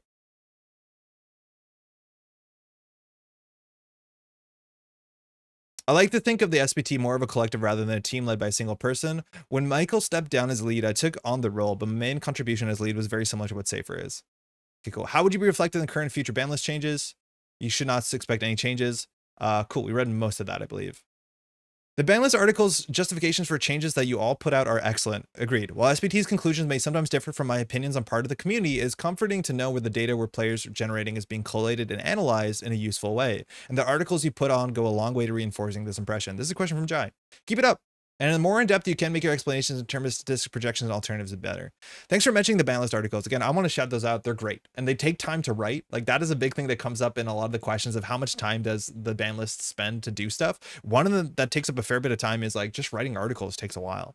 Communicating our decisions was a part of the job I was very focused on even before. You can tell. I took on the lead role, and I think it plays a very important role in making players feel heard and considered. Especially when we end up deciding on an update that goes against the general perspective, it is very important to communicate our considerations, thoughts, and fears. Sometimes we end up in a stopgap solution like the DreamNet ban that we're not fully comfortable with, but cannot find a better solution. And I think they communicated that relatively well, that they're like, this is the best we can do right now, we think. It was always important for me to communicate those as such and try to be clear on which decisions are likely to stick until the card's rotation and which might get overturned after the meta shifts in different direction. Regarding stats, it's hard to come to concrete conclusions. Our game is comparatively small one. This is super notable. And personal skill expression of individuals is often way more impactful than their specific deck choices. I think there's a question that comes up talking about like, oh, there's this one pet deck that one player is playing and they're like winning everything and people think it's miserable, but like, does that on its own get a ban targeting, right? Like Thule is a bit of a niche deck. I don't like the Thule deck. I think it's actually called out as being relatively fair, but like, how do you target that? And that's a really hard thing to do in Netrunner. While we do include data in our analysis, it's often more anecdotal, and we're all applying our own personal filters and biases depending on how we read the metagame. This is why I find it so important to have as many different perspectives in the SBT as possible to ensure we don't fall into a single hive mind. Yeah, I agree with that. That's huge. How much time do you spend for this role? People say different numbers. There's active SBT work. There's like writing lists. There's talking. There's kibutzing with my SBT team. 20 hours each SBL update where I go back into hibernation mode. And there's articles, like time writing articles. It takes a fair bit of time. SBT, I don't think they're like fully grinding games all the time, which is great. Good old anecdata. I think anecdata is really important. Like, I think it's genuinely hard to produce data that is interesting. Like, I think even we struggle. And like looking at TraceX Substack stuff, right? Like the surveyor report is even looking at some of that data is difficult to come up with like meta analysis to like, what is the win rate between Hoshiko and PD? I think you can look at the data and dismiss half of it. Right? Like if you're trying to look at competitive data, it's genuinely really difficult to come up with data that actually is meaningful because there's so much noise because so many people go to tournaments with different expectations, right? Like 7 people could be playing the same deck, but like 3 of them could be playing it well and 4 could just be like hanging out, right? Like, and that's not a disrespect to those picking up a Hoshiko deck and hanging out. It's just like, it's hard to get meaningful data from as small data sets that we have. The DreamNet ban was so good in hindsight. It sadly pegged Sable down as well, but it made Hoshiko no longer impressive. Yeah, no, 100%. They also mention it specifically, like one of the big failures with DreamNet Hoshiko is that Hoshiko had no downside. And that's probably a bad thing to have, a one card that just turns off Hoshiko's downside and makes you not make decisions. And that was one of the big complaints with Hoshiko is like, why am I considering not running? I should run every turn. That's not great. It's simple, ban Santa. I'm a light mode girl, so you gotta say I'm for this looks like paper reading experience. I also have like lights because of the stream setup, and like this honestly does hurt my eyes a bit. We'll get there though. Jeremy, export to PDF, open another reader. We'll get through it. I appreciate it though. They're ordered by question instead of just haphazard answered by what order. I thank you. Perfect. Okay. How much enjoyment do you get have as SBT? I love it. This is from Rahi. I really, really like talking about Netrunner. This is such a big sentence. It's philosophically such a fascinating game, and discussing the ban list is really the ultimate examination of this. It's also so interesting to think about how very subtle changes transform the game. Seconding D on it being a lot of fun. Most of us has a background as successful competitive players, so we have a shared understanding of fundamentals, but then we often test and discuss the game with different people, so coming together to actually discuss the state of the meta leads to a lot of surprises and insight. I don't know. I've seen this. You can talk to 2 or 3 testing groups and ask them about what they think the state of the meta is, and you'll get 7 answers. Now, there will be overlap across those answers, but you'll ask people like, oh, I think this deck is busted. And then you'll ask other teams to be like, yeah, in testing, we win 100% of the time against it, so we're not worried about it. Right? Like, it is so hard. It's so interesting to talk with different people about the state of the meta, because you come down to like, it is so fascinating. This game is. Part of SBT work I really enjoy is what most members are, as they say, sickos. We tend to look at the game without pre-established ideas of what the game should be like, of what is fair or unfair, or of what proper Netrunner looks like. A lot of Netrunner discussions that I have with other people start from this assumption, which I find very limiting for thinking about the meta in a creative way. When you start giving proper credit to things like don't look right, talking about a game gets a lot more fun and stimulating. Cool. That's a cool sentence, right? I think the sort of archetypal of what Netrunner should look like comes up on this channel a heck of a lot. I think also there's an answer somewhere that talks about PD, and I think PD just slaps. I think PD is a really, really cool thing to exist in System Gateway. Precision Design, HP Precision Design has been around and been competitive since it's come out, since day one. And Precision Design does some really cool stuff. It incentivizes you to score out, because its ability is one of the very few abilities in the entire game that only fires when you score an agenda. And so it's obvious you should be scoring agendas. And that is to a lot of people what archetype of Netrunner should be. I'm going to put something behind 2 ice, I'm going to advance it, I'll seamless launch it, score something tempo forward. But that doesn't necessarily have to be what the game looks like. And we've seen a lot of decks. In fact, right now there's a lot of orthogonal decks, as they're called in the meta, that challenge those. And maybe a limiting look on what looks right and doesn't look right is, you know, obviously limiting. But it's very interesting. Play Caldera, easy. I definitely have strong opinions on what things should look like. Yeah, I know a lot of people do. Most people do. And I think people in SBT probably do. I think that's a cool, like, admission that we need to keep it wider than maybe a lot of people want it to be. I think there's a lot of situations where I run into stuff to be like, oh, this feels bad. But maybe it feels bad because I'm on one side of it. I don't know. Play Caldera, yeah. Getting to pull these ideas for Fight Club 2024 was some of the most Netrunner fun I've had in a very long time. Fight Club 2024 was really cool. I love the discussion around each SBL update. There's so much game knowledge needed to be able to throw around some ideas and gauge the impact on a possible metagame, and it has been an excellent experience working with the various people in the SBT over the years. Everyone bringing their own individual perspective and working together, bring those perspectives together in a cohesive image has to be a ton of fun. I want to know what sort of tensions there are. Like, are people arguing? I'm pretty sure everyone here gets along relatively well and they like respect each other's opinions. You kind of have to with some of these names that you see here in terms of competitive play for sure. Like these 3 names are killer on their own. I don't think there's questions about like tensions. I want to know what the tensions are like. Like what was the most internally tumultuous idea that came up? So this comes up to like interactions between SBT and dev. It's worth noting that SBT used to be part of OP. I think one of the questions was like SBT used to be structured as part of an organized play thing. And luckily now it has been slightly restructured to be more attached to development. And there's some cool answers here that before, yeah, SBT was a sub-team of organized play, which I think thinks volumes about how the team was perceived at the time, right? Like this was something that existed just to fix OP once it was out there. Right now, they're moving more to the development side, which means they actually like address and talk to dev and design who are putting together cards. There's also very cool anecdotes here about dev coming up being like, hey, for this upcoming set, in our eternal testing, the way that we have the set only exists if you ban X, ban Y here before the set comes out.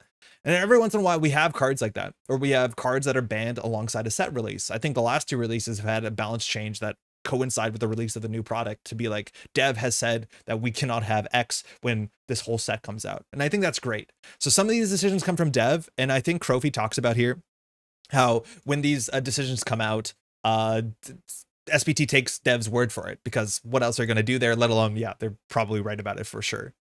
Overall, I think the fact that also SBT can give responses to dev and dev listens to SBT is really great. And I think those 2 teams working together is fantastic. I think overall, from someone with experience working in like, you know, large amount of teams working together on game stuff, like having more integration between teams is the most important thing you can do, as much as it is obviously a lot more legwork. I only have strong opinions on logjam and bad recursion. More inter-team comms is always good. Yeah, 100%. It's almost always good. A lot of the issues that you run into with like major projects like this is that teams are not communicating. And so they end up in weird situations where one hand doesn't know what the other hand is doing. And then things get a bit awkward and a bit weird. It's a good answer here. The forma carry needs to be banned. These teams are most familiar with playtest results. And if they say forma carry needs to be banned, we're happy to trust them on that, right? That sort of conversation is happening more, which is fantastic. How does SBT work with the design and development parts of NSG to reach common goals? How clearly is the design process of new cards does the SBT get involved? Early in a cycle, I do not get involved with the individual cards unless they're creating entirely new archetypes.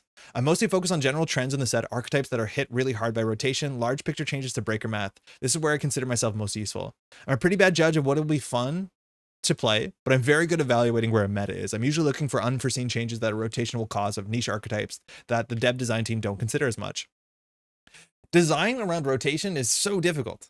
Like designing part 1 of a set, especially like Dawn, which has the huge rotation of all of FFG cards, is really difficult, because even if Dawn rotated, getting a good ban list even with FFG rotating, even if Dawn didn't come out, getting a good ban list on its own is probably very hard.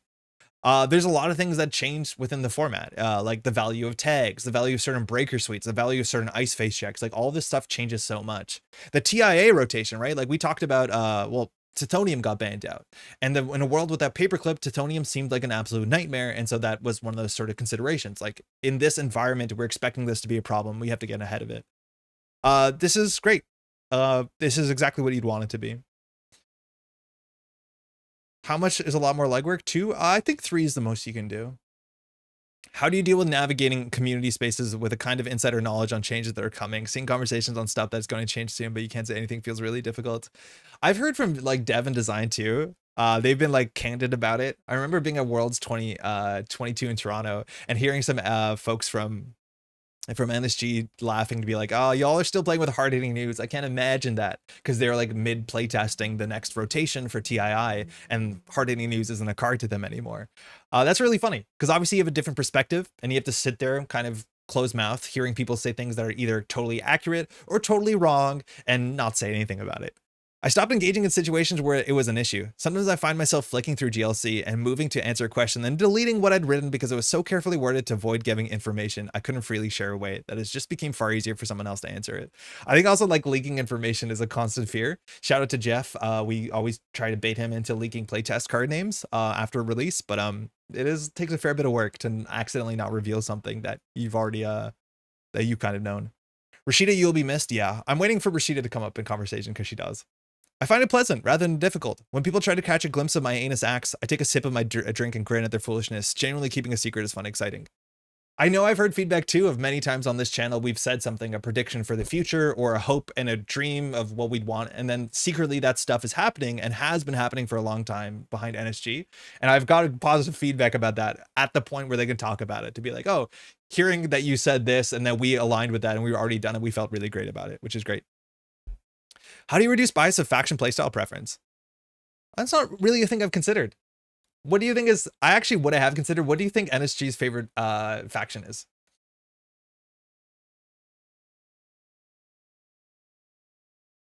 Question is funny how Crow and Tuno give opposite answers. Yeah, they do. They do. I think Tuno enjoys it a bit more than Crofi does. NBN Anarch? Anarch? I would say safely Anarch. I think NSG does have an Anarch bias. I think Anarch just kind of feels a bit more core to Netrunner and also a core to what NSG is as like a company. Shaper classically, if you watch the last set, my expectation is Criminal is going to pop off in Dawn. I think there's no way around it. And it feels like we have this unfortunate kind of like, you know, seesaw, be like, oh, they're in a bad spot, inject everything into them. So we'll figure it out. On the Corp side, I actually can't tell. I don't think it's NBN. I don't think it's been NBN for a while now. It's definitely not HB because I think NSG has been really tentative around NSG. Like, I can't honestly tell. I get big Anarch, HB? Definitely Anarch, yeah. Sokka mini faction. Big W NSG can just be the most interesting cards. They've been really good at Wayland. Like, they've been doing some really good Wayland design stuff. I think Wayland, especially like since OP, has been like absolutely popping off on a lot of different angles. I think HB has been more of a, I would say competitively more of a failure. And it's just because the new like play styles and the new ideas haven't glommed on, right? Like, I don't think people enjoy Thule that much. Thunderbolt's not really a thing. As much as like HB is still succeeding kind of, I wouldn't say like in adversity to that, because there's still good HB cards coming out, but like that's the thing with HB, that's still going to be HB. Anarch is the easiest faction to design for and thus gets more coherent strategies that make them more powerful. Yeah, I think that's also a really, really good point. And that's like one of the criticisms about the Anarch package right now is that like every Anarch card is self-synergistic because, yeah, I think it is much easier to make Anarch cards. I think it's hard to make cool criminal cards.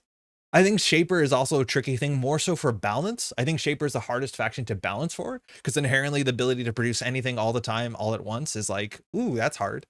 But I do think, yeah, Anarch is probably the easiest to make for. I think that's a cool shout out. I generally hope that NSG is designing for Gateway Dawn format, not just standard. I think they're going to, Jai, because I think Dawn exists as like one of the main taglines. This is a product you buy after System Gateway. So I'm assuming that means it's going to be a balanced format. I don't honestly know right now if Gateway plus Update is a quote unquote balanced fun format. Probably casually it is. I imagine casually it has to be. It's really easy to make cool crim cards, but all the cool crim cards are unplayably bad.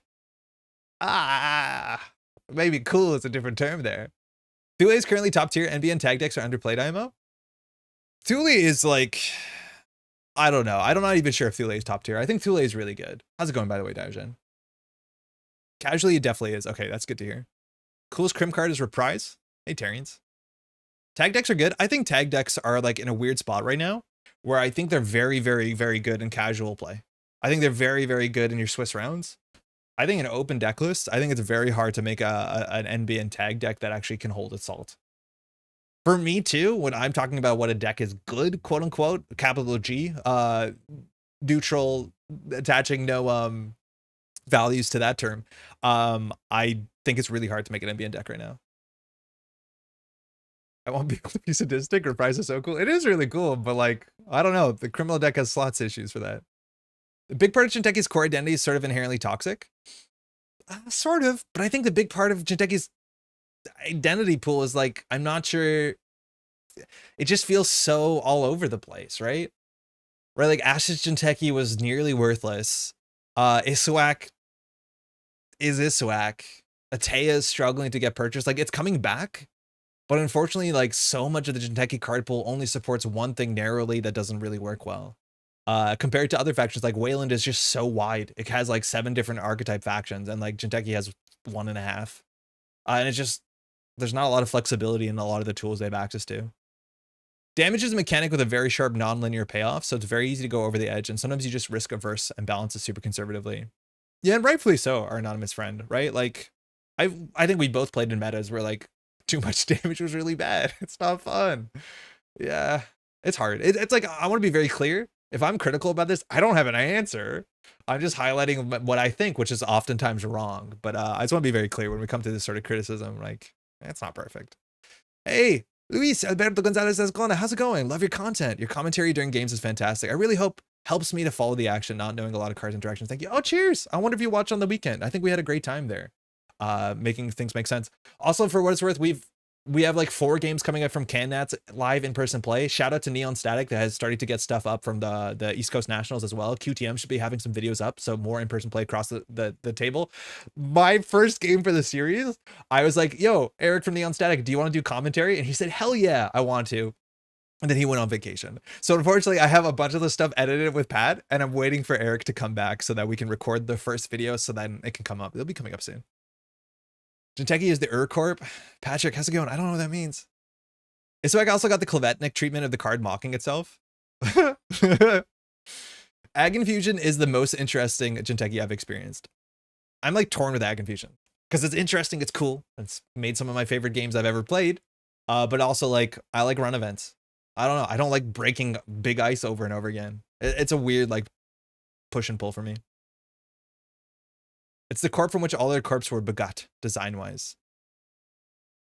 Plays a game inherently different than other IDs? Yeah, Ag Infusion's interesting. Yeah, it's like, it's definitely, is a wall. It is a wall that you have to deal with. Now, I'll go as answers. By ensuring that the SBT is composed in a way that players of all playstyles and preferences are represented, we will always bring our own biases and preferences to the table. So while we try to stay as objective as possible and consider many perspectives outside of our own, we are really trying to make Paolo's Cafe work. I'm kidding. We all do embrace and acknowledge our biases in our discussions. Yeah, very, very, very true. How do you feel about SBT members being competitively active, specifically in regards to getting to change the meta competitive testing groups are trying to solve and vice versa? This is somewhat of a hot topic, and I know I've voiced considerations about this too, is that in a lot of other games, designers and dev who have inside information, whether it's balance changes and or the design of the upcoming products, cannot play competitively. For other games like Magic the Gathering, which I think is the thing here, there's a lot more on the line for winning an event. There's lots of money. And so just to make sure that it doesn't seem like there's any sort of internal, like, you know, advantage, you're just not allowed to play. Now, that's not the case for a Netrunner. And I know I've said many, many years ago on the channel that I've found it sometimes a bit like disheartening that players who understand the new set, whenever there's a new set or a new balance change, like a couple weeks before a world championship, they feel like they have an edge. I want to shout out last time, I think it was like a year ago, 2 years ago, when there was like a really big SBT change, only like 3 or 4 weeks before World Championship. The SBT team actually went on their way to publicly release all their deck lists that they used in testing. And they put them up on Netrunner DB to be like, hey, we're aware that this is not a big time difference between this SBT drop and the World Championship. So here's like 7 or 8 of the archetypes that we were testing internally. These are our deck lists and these are our findings. And I thought that was really, really, really, really quite cool.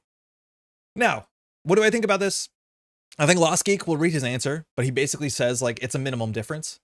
At least one weekend, basically everyone ends up on the same page. And I don't think that's wrong. I think obviously Lost Geek and SBT would want to kind of like diminish this supposed gains, but I think that's actually accurate. I don't think it's that big of a deal. And for what it's worth, I think most testing groups usually know somebody who's on the SBT team.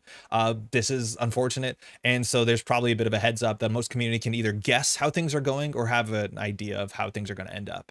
That's not a surprise. That's a bit ugly, but the community is small enough. That's usually what happens. I don't know. I think at the end of the day, if you're going to be like really harsh and say like, oh, you did design, you did balance, you did play testing, you can't compete in a tournament because I feel like that's an advantage you have, which I'm not saying is the case. You just wouldn't have people on the SBT team. You just wouldn't. I think if people choose to play a world championship or spend their time volunteering to balance this game so we can all enjoy it, and then they can't play, they probably wouldn't do the thing. So overall, I don't think this is a real problem. I think it's worth obviously bringing that point up so people are aware. And I think the SBT team does a good job responding to this potential criticism, which I'm not really behind. Netrunner community is small and volunteer, so it's just how it has to be. Yeah, it has to be. I think you could argue that it shouldn't be like that, but like I honestly don't think it's a big difference. As long as the ban list isn't showing up 2 weeks before World Championship, I don't think this actually legitimately matters. Seconding that I wouldn't be an SBT if it meant not playing in tournaments. Yeah, 100%. And like SBT is not saying that to be like, you criticize us, we're leaving. Like that's not the point, I'm guessing.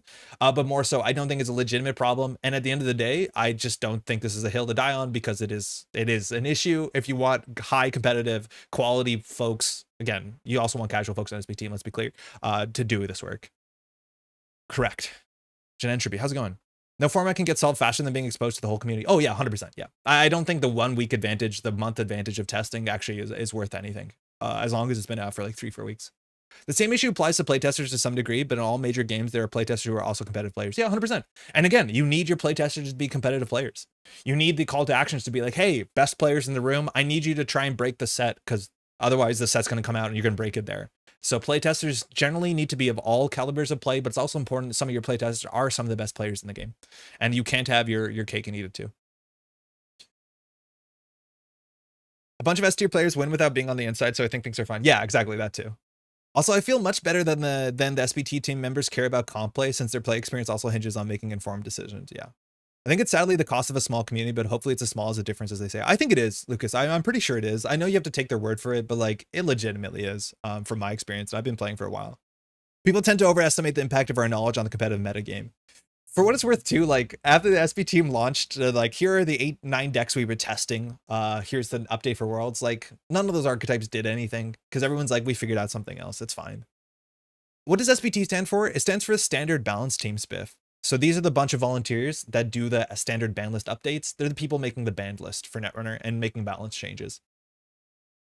Would this be moral if there was a financial incentive attached to winning, or does Netrunner's unique competitive structure allow for this? I think there are various reasons to not want to attach a financial net incentive to our tournaments. I 100% agree with that, but I really feel that our competitive advantage lies not within the advanced knowledge, and 3-4 weeks of heads up for the community are enough to not give us an unfair advantage. Still, I would not want to have money play any role in our tournaments. I would sour the amazing fairness in our tournaments, with a friendly takebacks being the norm rather than an exception. SBT winning fight clubs give me confidence they know their shit. Is store credit considered financial incentive? Somewhat. At Boston, like if you were playing at Battleground Games, if you won that event, you got a lot of store credit. Honestly, if I knew how much money you could make on board games, I might have played that event. Not saying I would have won, but I don't think I was aware of the incentive that I was leaving on the table by casting. Not that I didn't have a great time, but that was honestly like one of the best like financial prizes I've ever seen for a Netrunner event. It was an absurd amount of store credit. But I don't think people are doing SBT like just so they can get advantage, so they can win store credit. I know what you mean. Is this an SBT for startup? Izzy's answering you. There's a startup forum panel, which is currently recruiting in the July recruitment drive. So they don't do the SBT thing. They have a slightly different thing. They have a forum, which I don't exactly know the difference on that, but there's a bunch of people that work together. But it is different than the standard balance team, where the S stands for standard in that. But there is considerations for startup balance. It is, I don't think it's as well, I don't want to say funded, but as well invested in. Historian Padua once gave me a surprise 40 euros for a CO. I got Patchwork in the crew. Yo, let's go. Those are both Netrunner cards too. I was confused. The crew slaps. Patchwork is pretty good too. We give our store credit for the tournament to our TO as compensation for purchasing prizes. Oh, I want to see. Wait, hold on. Let me check if the tickets are out. Give me 1 second. Huh? I don't think so, but it looks like so the Goblin's website's kind of, oh, you can see it. Fantastic. It's not loading. I don't know why. Okay, not up yet. It'll be up today. Okay. Thank you for your thoughtful answer. You got it. Well, let me rephrase. I wanted to ask because I was not intended my question. I feel has been misunderstood. If the goal of playtesting is to solve a meta, and the goal of the SBT is to shape a meta, I wonder if there's not an unfair advantage to be gained in a group setting to help state the question players must then answer. In our current state of competitive Netrunner, where, as you say, we are friendly and stakes are relatively low, this is acceptable. We want the best players to be shaping the meta. They will have the required knowledge to make good decisions for the game's health. As a hypothetical and pure hypothetical at that, if Netrunner were to be played at, say, the Olympics, should people in the ban list team be allowed to compete in them? Should athletes be allowed to have direct ties? Lost Geek responds, if we're able to really clearly shape the question to be solved, I think I'd agree, but shaping a meta game feels more like trying to organize a birthday party for 4-year-olds. The end result will become so representative of what you had in mind, but once released into the hands of players, it will quickly devolve into chaos. Or more seriously, I think SBT represents a political process. We are the board that comes together and decides on the foundational rules under which the game is supposed to be played, similar to what OP does with the organized play policies. I think it is healthy if the rules that we decide on also apply to ourselves, or we risk alienation by those we decide upon. And if the political process allows members of the SBT to influence the direction of the game in a way that gives them a competitive advantage, that process of itself is flawed and needs more transparency and objectivity. I see ourselves answering to the player base, and I think hope that we've done a good job so far, and no particular biases are visible in the updates that we produce. Yeah, I have never heard, and I don't think that's the point of the question asker here, that like the SBT is shaping the game into their personal advantages. Again, otherwise we'd be playing Paolo's Cafe, and we're not. But yeah, that's why I also think it's really important that we get transparency, not only for AMAs, but like the sort of articles that say we banned DreamNet because of X reason, and they explain what X reason is. Whether you disagree with X reason, as long as they have a clear reason, you know they're not just like doing weird stuff. I told you SBT is Wayland. It's a metal sport. Sidebar, is there another site to get info on competitive events? ABR down quite often on my end. Diogen, unfortunately not, unless you were brave enough to use this link that Lucille provided, which I cannot tell you anything to do with the security of it, but it is the IP address of the website. You can connect to it, but it doesn't have security like certificates, but it technically works. Sorry if I'm sharing something that it shouldn't, but you can get there. I think the fact that we all have the same access to all cards would make it really difficult for SBT to even attempt to shape the comp meta in their own favor. Yeah, I don't think it's a thing. As an extra data point, I think in the post 24/05 meta, the best and most defining decks have been World Tree Ari and Punitive Droop Status Mario, both developed by teams that have no presence in SBT. Shout out to Tiebreakers and EA Sports. I really think our advantage is minimal compared to what happens in the world. This we see more often than not. Is often, and like funny enough, you actually should expect the opposite. If there is a Busto format defining deck, SBT probably is going to do something about it, which means that likely the decks that are the best are the decks that they haven't figured out, right? Like, do you think Punitive Droop Status Mari should be targeted by ban lists? Do you think Tree Ari should be targeted by ban lists? Yeah, arguably. But clearly they haven't found those decks, otherwise they'd be addressed in SBT. So like, you see what I mean? It doesn't entirely make sense. But like, I think the concerns are legitimate and I've heard them before.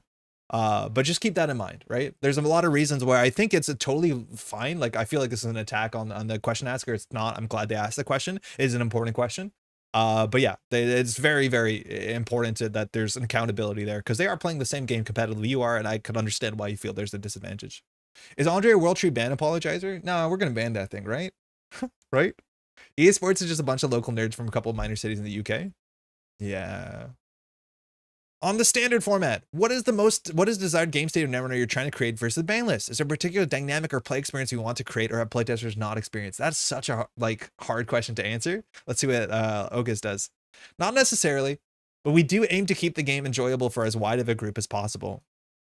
Hey you, if you're watching this, how do you participate in Netrunner? If you're watching Andre an hour in talking about an AMA on a Word document, are you a competitive grinder? Are you playing in tournaments? And mind you, I don't think competitive grinders and playing in tournaments are an overlap. I think it's a really wide Venn diagram where it's a big overlap in the middle. But like, it's worth noting, the majority of people who play Netrunner don't go to organized play. They probably don't even do the standard ban list. They probably are just at home playing the nice board game with their friends or enemies, whoever lives with them, for better, for worse. So many people who interact with this game probably don't even interact with SBL, let's be honest. But like, keeping this game as wide as possible, it's very easy for our conversations to focus on competitive play, because standard ban list matters most for competitive play, but also for casual play. People just need to have fun and enjoy the game. I've only done one online tournament. Nice. I still suck in Netrunner. You may just be a podcast enjoyer. Yeah, you may just be a podcast enjoyer. This isn't meant to be a gotcha or anything, but wasn't there an FFG game where the champ of the first tournament was a playtester who leveraged their knowledge? Terrence, I don't know about that. One of the first like dynasties of FFG tournament play was Jeremy's We're Jeremy's We're won the Arkham whatever Cthulhu card game world championship, won the first Netrunner world championship, I think won Game of Thrones, and now Jeremy's We're works as one of the developers on Arkham Horror. So I don't know whether Jeremy was a playtester, probably was, but like Jeremy clearly is Jeremy's We're Jeremy is somebody, yeah. Jeremy is like Jeremy. But yeah, maybe you could argue there's advantage for playtesting, but also, I don't know. Everyone was pretty bad at original FFG Netrunner for the first year. I'm here for the mustache and hair touching. Oh, thank you. I haven't gone to a tournament in years, but I'd like to. Yo, Bane, if you can make it, they're really, really fun. There's a lot of great stuff going on out there. But glad you're just enjoying it. Anyways, my point is wide group as possible is super, super important. And it's an undersung thing as much as a standard balance team, because it's not communicated that well besides NSG's website. Maybe we try to put on videos on if we can. Yeah. On that note too, hey NSG, if you have a standard ban list update and it goes up on the website at the beginning of September, if it's possible to get it to content creators like a week ahead on, you know, whatever NDA technically exists, I'd love to be able to make content to drop on day one to talk about it. It just, sometimes it's hard because things get organized really slowly, but you know what I mean. Hey, Swearin is leveraging the competitive Arkham knowledge as we speak to win Hemlock Vale. It's disgusting. D, great AMA, mind you. We're reading through it. It is. Swearin's over there running his numbers and it's gross. Jeremy's wearing built from scratch by FFG to be a card gamer. Yeah, the guy's a spreadsheet.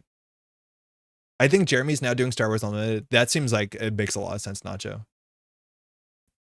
I sometimes play a game or two on JNet when the mood strikes. Oh, JK, nice. Competitive Arkham Horror LCG. Time to dive down the rabbit hole now. No, Minesweeping, I misspoke. There used to be like a Cthulhu LCG in the Arkham Horror universe. I don't think it lasted a lot long. I don't know how the game works. I have one of my Arkham friends has collected everything in it, but there used to be an Arkham Horror like competitive 1v1 card game. I think it was called something. Shit, that fell apart. I consider myself pretty casual. I go to my local meetup tournaments, maybe one out of every 2 months, and maybe one of 2 nights of the weekly meetups during that period of time. That's great. As long as you're having fun and keeping what somewhat engaged. Like sometimes you don't need a hobby that takes over, you know, that much time. And I really appreciate just taking some time to drop in. Is Jai saying he's not a competitive player? I'm not going to get into that fight. I think you'd be surprised how much casual players pay attention to the ban list. Since they're casual, they're worried there are some broken unfun cards, so still follow it even though they're not playing the tier 1 decks. They're causing the need for it. Lucas, which I find really interesting too, is like we put out a video a year ago that's like every banned card in Netrunner. And I think that's a format that works really well on YouTube for sure. But it's like a lot of people engage with it because also understanding what's banned in a game gives you a lot of information about what that game is and the values of the game itself. I think it's also a fine piece overall, but you're totally true that it's like as an entry point into most games when I get into it, right? Like I've heard there's a banned card in I don't know, what's it called? Lorcana. I don't play Lorcana, but like I want to know what is banned and why, because it's probably an interesting story. Hey Ryan, I've been continually surprised at how many casual players are aware of the SBT. Whoa. In pre-ban startups, so many players were like, we're not playing with Boat Drago Keeling because they're banned in standard. Whoa, that's really good to know. Cool. Yeah, that's really neat. Favorite board games? Sal, if you're asking me, oh, it's gonna be a large tangent. I think we have to get back to that after we get through this article because I don't know if you've seen the scroll bar behind my head. We're gonna be here all day. I have to actually be out by like 3 o'clock today, but we'll get there. We'll get there for sure. I try to stay tuned into meta and local feelings about what type of decks or cards or NPCs, so don't grab one of those and bring it to one of our usually 8 or less person events. It's a really weird thing because like for casual events or casual like meetups, I am so self-conscious about bringing like negative play experience stuff, right? Like it's a weird thing that there's this unspoken rule. Like if I go to a casual night and be like, hi, my name is Andre, I'm new to Netrunner, I'm going to play my Zaya deck from System Gateway, heaven forbid system update, and then I'm playing against like Mirror Morph Acid Spam, like I feel like I'm calling out one person in my meta specifically, but like I won't come back, right? Like there's a responsibility when it comes to casual play, I feel, to like have an experience that's fun for both you and your opponent. You know what I mean? Sorry to the Mirror Morph player in my meta, he's a nice guy. The best JNet games are the ones where I play against someone streaming and lose. I think I have a 0% on stream win rate. You and me both, Cursor. Oh man. It's called Cthulhu CCG by FFG competitive player. That's it. It's called Call of Cthulhu. Thank you, David, as well. Jeremy was on the reveal and mechanics stream for SW, if what I read is correct. That sounds about right. Was missing the Andre stream? Yo, Axu, good job on the tier list review. This commentary on weekend was fun to listen to at work. Hey, cheers. Thank you.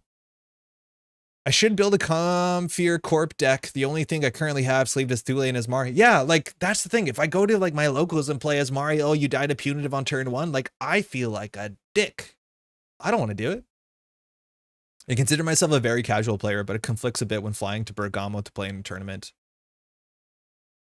Trad, how's it going? Why does it conflict? I think casual players should travel.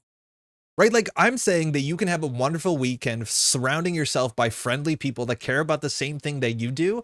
I don't care how many games you win. Like, maybe you do. Like, that's admittedly a hard hill to get over. But like, I think casual players should travel more, because going to events shouldn't be I'm there to win. If you don't win, it was a failure, right? Like, I don't know. I've heard so many people who've lost every single game and had a fantastic time. Yeah, I don't know. I don't think those should relate.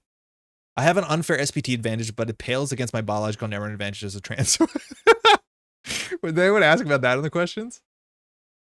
You're competitive as I am, Jai handshake. Actually, there was a discussion of your WooTube stream earlier on. I played neither Yu-Gi-Oh or Magic, but I watched Magic players guess if Yu-Gi-Oh cards are trash or busted because it's interesting. Yeah, it's a really good format. There is a Netrunner one I've seen shared from some older Netrunner players. Mind you, QTM also has a video where like they show non-Netrunner players Netrunner cards to be like, is Diesel good? Is Vanilla good? Like, there's some really interesting edge cases to be like, whoa, is Vanilla good? Turns out, yeah. My local casuals all play as Mari Kill. I'm so sorry. 100% with you. Yeah, it's hard. No, NPEs at local events is super valid. I felt like I could actually bring Thule to Philly and was very excited to actually get to play the list. Yeah, and you feel better about it. You really do feel better about it. My first meetup was R plus Prison with my fun Adam deck. One of my first events, I played against CI, Scorched Earth Sea Source combo. Our first casual event, I play against CI. I make one run, I die on turn 5. That guy, total asshole. I've been playing Arkham Horror with him for like 7 years now. He's the best. He's the best. We became great friends. But like, what a day. I was like, what? This game sucks. I ran and I died. And he was very kind about it. He was like, yeah, you probably shouldn't run until you have more money than me, which like archive memories for like, what was the 10 cost card back then? Anyways, yeah. I got a plastic carapace as a participation prize, so it's all fine. I've run into the issue in my local tabletop group. Problem players bringing unfun lists and driving off newbies. Yeah, it's like a hard thing to address. I play Mirror Morph when I really feel like a competent player. Ethan, by the way, how's it going? There's a community experience of playing to win at a competitive tournament. There's a community expectation of having fun at a local meetup. Yeah, I agree. The turn meta is full of sickos, and Koga will take Drudgework, Stegadon, Asa. And like, some of them I get, right? Like Stegadon, I get it. You're doing your fun puzzle. Okay, I get it. It's cool. There's like, you know, your things and you're playing Stegadon, but like, I don't know. I lost a Metropole stream to you and got roasted. I don't know what I did, but I'm sorry we roasted you. The Yu-Gi-Oh! Hearthstone MTG rates the other game card videos are peak card game content. Yeah, shout out to Raren. My sleep decks are Ace on RH. How casual friendly on their scale 1 to 10? Asa, honestly, 6 out of 10, 7 out of 10. RH, 3, 4 out of 10. Depends how you play them. Hi, Melanomi. I had good stuff to say about the WooTube. Got heated with Augustus. Yeah, I was saying actually that I agree with Augustus more than I agree with you, but I cherish you. Fam is so I'm not getting into logjam to conversation. Casual players are such an essential part of the tournament ecosystem. Oh, 100%. And not only the tournament ecosystem, the ecosystem. It's like hard to say that sentence without thinking about like the casual player exists so that the competitive player has food. If the food is not there, the competitive player will die. No, it's more so like if people are not showing up to events, events don't happen. People spend time and money making events cool, and they don't have a reason to do that if people are not showing up. NPC Montreal tickets are going to be up today, I think. Koga, it's going well. We're looking at the AMA for SBT team. One of my very first Netrunner experience was against Sam Swade playing Headlock Reina. How was it, JD? I used to love playing Sea Scorch CI in my local meetup. Yeah, that was rough. Yeah, gateway decks are really good. Gateway decks are really good because they're like very well structured to actually provide you more than one, I think, clear way of winning. Like in terms of having multiple win conditions that all feel relatively fair. Again, let's not address the fact that what is good Netrunner is a problem on its own. But yeah, it doesn't feel like any of those interactions feel upsetting. Like I don't think there's a way that I can lose in system gateway to make me think like, oh, I had a chance in that. So yeah, it's cool. Stegadon shouldn't exist, but that's a different story. Amen. Playing in the Vancouver meta, I have to go to tournaments to get to play games against my people at my own skill level. Yo, Vancouver has real strong players, it turns out. I made it behind and I immediately thought, was that Eric who CI scorched you? Yeah, it was Eric. My friend My first event, I got Drago plus Boom first round, but had a blast playing Sportsman. I'll figure out why Audacity is sick later. Raren is goated. When are you going to be on a Raren video? I don't know. I was considering like messaging him. Raren's actually from my hometown. Not that we've met, but like he grew up in, I think he still probably lives in the same town that I grew up in Ontario. I came up in a stream and like, wait, what? Because it's not a big place. So maybe I need to message him and be like, hey man, shout out to Pride from our city. You want to learn Netrunner? Unsub, dislike the stream. Oh man, Han, Solomir Saka, Solomir Saka, A-Brick, all my regular pub runner opponents. Yeah, I know the West Coast. All right, we're just reading this today or have any other plans. Tron, we're probably just reading this today. We might play some games. We'll have a fair bit to go through, but I think this AMA was like really, really cracked. How you doing, by the way? Okay, where were we? A long time ago, before I joined SBT, I said the optimal meta should be one where the player who wants to see themselves improve can. A meta should be reward effective practice play. The most bannable cards are those that make an archetype too easy, see DreamNet completely turning off Hoshiko's big downside, or make it harder to actually see oneself get better. Government Takeover and Bashalon, making every game feel like a lottery. I think I stand by that. I don't think I've ever thought of it like that. And I think that's actually a frustration that comes in some other ways. Like, why do serial killers kill? Right? Like Prov Devo's trap decks. If it's a good archetype, how do I get better against it? I'm just card flipping out here. But you know what I mean? Like, I totally agree. Effective practice play and the ability to improve themselves if you're running into things that, like, are just, I don't know. I think that's a really, really cogent point, and I like that. I really think that's well put. I think DreamNet turning off Hoshiko's downside, that's like really notable. I think Hoshiko, even in DreamNet times, it gave you a goal. You want to run once per turn, you want to install once per turn, because Paladin Puemo into like, what's it called? Into 20 was fine. But like the whole idea that there's so few agendas that touching cards on central servers doesn't make sense. Mind you, these were both very big agendas that were defensive. I joined at the strangest time. Why do serial killers kill? That's a bit of a joke, but yeah, I think that's well put. They put my full Discord name in the PDF. That's bloody embarrassing. Meteor, the custodian's eye. How do SBT feel about, generally speaking, players being able to escape low credit counts relatively quickly due to cards like YDL, Your Digital Life, Tranquility Grid, Rashida on Corp, and run events like Moshing, etc. on Runner? This is a point that I actually haven't been thinking about, but it is something that is very clear in the response here that development is aware of that. Right now in the format, and mind you, this is going to kind of contradict another point that we had, is that it's a lot easier for a corporation to get out of low credit thresholds. There's just a lot of cards. Trank Grid, very easy to get up to low credit thresholds. I honestly think things like Seamless Launch is another card here, where on low credit thresholds, you can score out like just about any agenda, heaven forbid, an off-world office, get back Your Digital Life, a Midnight 3 Arcology. Like, it's actually really easy to recover from low credit thresholds.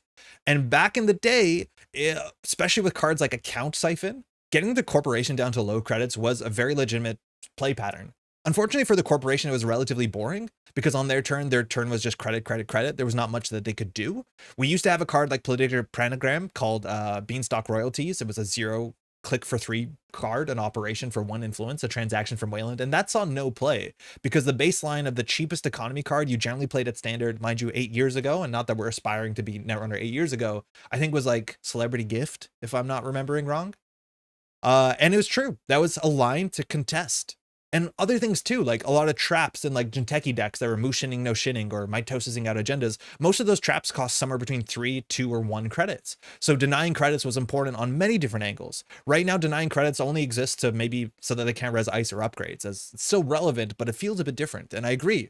Right now in the game, as much as I don't think I'd be the first to like pinpoint that problem, there's a lot of ways to like recover from low credit thresholds, and that might be causing it to feel difficult. That interaction can't keep a corp down.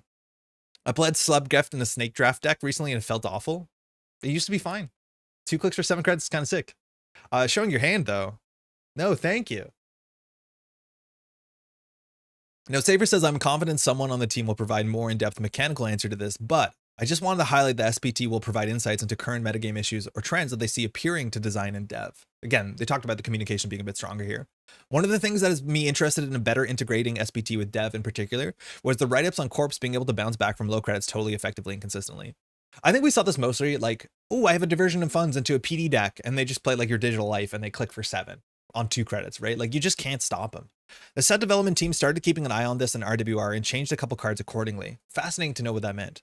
Meta note, not going to mark this as an answer because I hope others in the team give the response. It was quite insightful for me. It's cool to know that that's something worth looking at. Couple responses from both Tuna and Geek. It's been a point of discussion within NSG for about a year now, and we've received good feedback from design and dev teams. Powerful bounce back from low credits, especially on the corp side, has been a consistent design trend since at least the Katara cycle, and recently has reached a significant critical mass. While we're doing things to try and reduce that, as example, corporate hospitality used to have a lower play cost in early days of development. That's kind of neat. It'll take a couple rotations to properly undo that. I don't think trying to solve this with a game designed by ban list is a good idea, and we're unlikely to start aggressively banning YDL and Strike Fund anytime soon. We used to have a card called shit. What was the name of the Stinson card? Stinson? I'm gonna say Stinson. Like, we used to have some ridiculous cards that you could just like click for 15 in a single click, right? Like, this is not even Katara, this is Flashpoint. I'm not saying that we've like, this card is obviously banned for a couple reasons, or was banned before it rotated. We've seen some ridiculous like comeback mechanics. This card is, I don't think, a healthy idea for so many reasons, but yeah, just with keeping in mind that there's a lot of ways to bounce back right now. YDL being passed on the ban list is really a huge revelation on me, because I seriously thought it was a consideration. I think YDL actually comes up in someone's response. I don't know if it was Tunos or Lost Geeks, but saying like YDL is a fun as heck card, but then also probably a really bad card for the game. There's like a really good question answering and talking about YDL, because your digital life is one of the most fun I think you can have as a corporation in Netrunner, because it requires you or incentivizes you, specifically if you played like Man of the Moon's Decklist of the Week from a couple weeks ago, just draw whenever you want. Also, like a big card in the Asmari Education kill decks, it's just like, oh, on my first click, I'm going to draw. My second click, I'm going to sudden commandment to draw, predict a blandogram to draw 3 more, and then you can just YDL. And it's actually one of the most aggressive econ cards in the whole game. And it's just going to be a hard thing to balance around, because it's an econ card that is restricted by how much access you have to card draw, and that's like a really difficult thing. Hedge? Brian Hedge. Yeah, Stinson was brutal. Stinson wasn't great fun. Endurance was also fun, but Shrug, I agree. Endurance, the idea behind Endurance was actually kind of fun. But yeah, I don't know. Been trying to make him feel good in Eternal. How many points is Brian Stinson? I think having runners to be able to function on low credit counts is a fun aspect of the game. I liked how Smoke tended to stay at single-digit credit counts, including the Pile and Netmarker, but was still able to engage with the Corp. I think if you want this to happen, which we're getting closer to that, it's a good thing hard-hitting news doesn't exist, but I think if you're going to have Oppo research in the game, I don't think this is ever particularly possible. I see it much more critical on the Corp side. Credits should be an investment for the Corp, and when they decide to res something and go low in credits, they should be not able to be bounced back as easily. I think that's a really big point. I think aggression and forcing someone to res a bronze should feel like something. Resing someone, forcing resing, that's another issue with YDL, is like forcing someone to res a drafter or forcing someone to res a gatekeeper in most board states is actually damaging more to the runner than it is to the corporation. And to me, parts of this are starting to feel like Reality Plus, where like you cannot make Reality Plus, face checking Reality Plus doesn't make a lot of sense, because they res the rice for mostly free, and then you still have a tag to deal with. And in some extents, and it's nowhere near like Reality Plus, I do think also some of these face checks when it comes to like drawing 3 cards or returning a YDL to hand also kind of get onto that same point, where it's hard to like pressure the corporation and make their money go down and make it feel like it actually did something for the next couple of turns. On the flip side, the big things that res should also have a strong impact on the game, and runners should not be able to shake those effects off easily. I'm actually surprised to hear that. That kind of sounds like they want face checks to be a bit worse on expensive stuff, and while we have seen some of the expensive stuff not see any play, we have seen bad face checks on expensive stuff. It's not showing up. This is a very hard line to straddle, and card designs across the life cycle of the game have been all over the place in this regard. I think in general, though, we have learned our lesson from recent metas, and design are getting better at providing some bounce back to keep corps flexible, but not too much to have everything become a snap res. I think that's true. I honestly think HB has some pretty big snap reses now. I don't think why you wouldn't snap res a Gatekeeper. Gatekeeper's a bit interesting in certain matchups because of the 6 strength to 0 strength thing. But like, yeah, Drafter is a snap res. A Blade of is not a snap res, which is pretty good. Suddenly Plan a YDL gives you tingles. It's kind of wild. YDL cannot be a problem when Too Big to Fail gives 10 credits from 0 cards. Yeah, but Too Big to Fail gives a bad publicity. It's trashable, and it is unplayable outside of 1 identity. It's also like 3 or 4 influence. Right? I think Too Big to Fail is 4 influence. I don't think people are making balanced decisions around Too Big to Fail at all. YDL is great due to Rashida, though. It's a lot worse without in the pool. Yeah, it's a lot of things. It's like Midnight 3, it's Gatekeeper, it's Rashida, it's Sudden Commandment, it's red level clearance. It's like, it's hard to gate it because you're gating draw. Even like in theory, the one that recurs cards, like the powers that be. Gatekeeper Drafter costing 3 can be a pretty big deterrent to snap resing it. Yeah, but if the Gatekeeper fires and you get 3 cards in hand and you're playing YDL deck, it's functionally free. The Drafter, if it brings back an econ card, it's functionally free. You're not wrong, but I think on most board states, especially with Tranquility Home Grid, it's more than free. So it's tricky. YDL is difficult to interact with because you have no way to interact with YDL. Is there a range of turns that Energy thinks the game should be? We've read this one before. That's a good answer.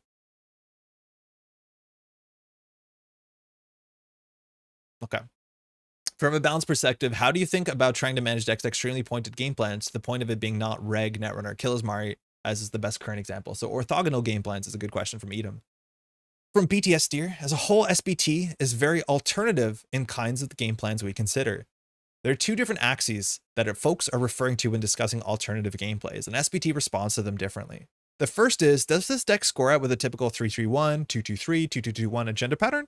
Kill decks like Re-Edge Asmari would be considered alternative by this metric, but so would Big Beal or Arella combo decks, right? There are a lot of decks that can attack in different ways. If you wanted to find decks by just scoring to 7 in certain like strict patterns, there's a lot of orthogonal decks if that is going to be the basis.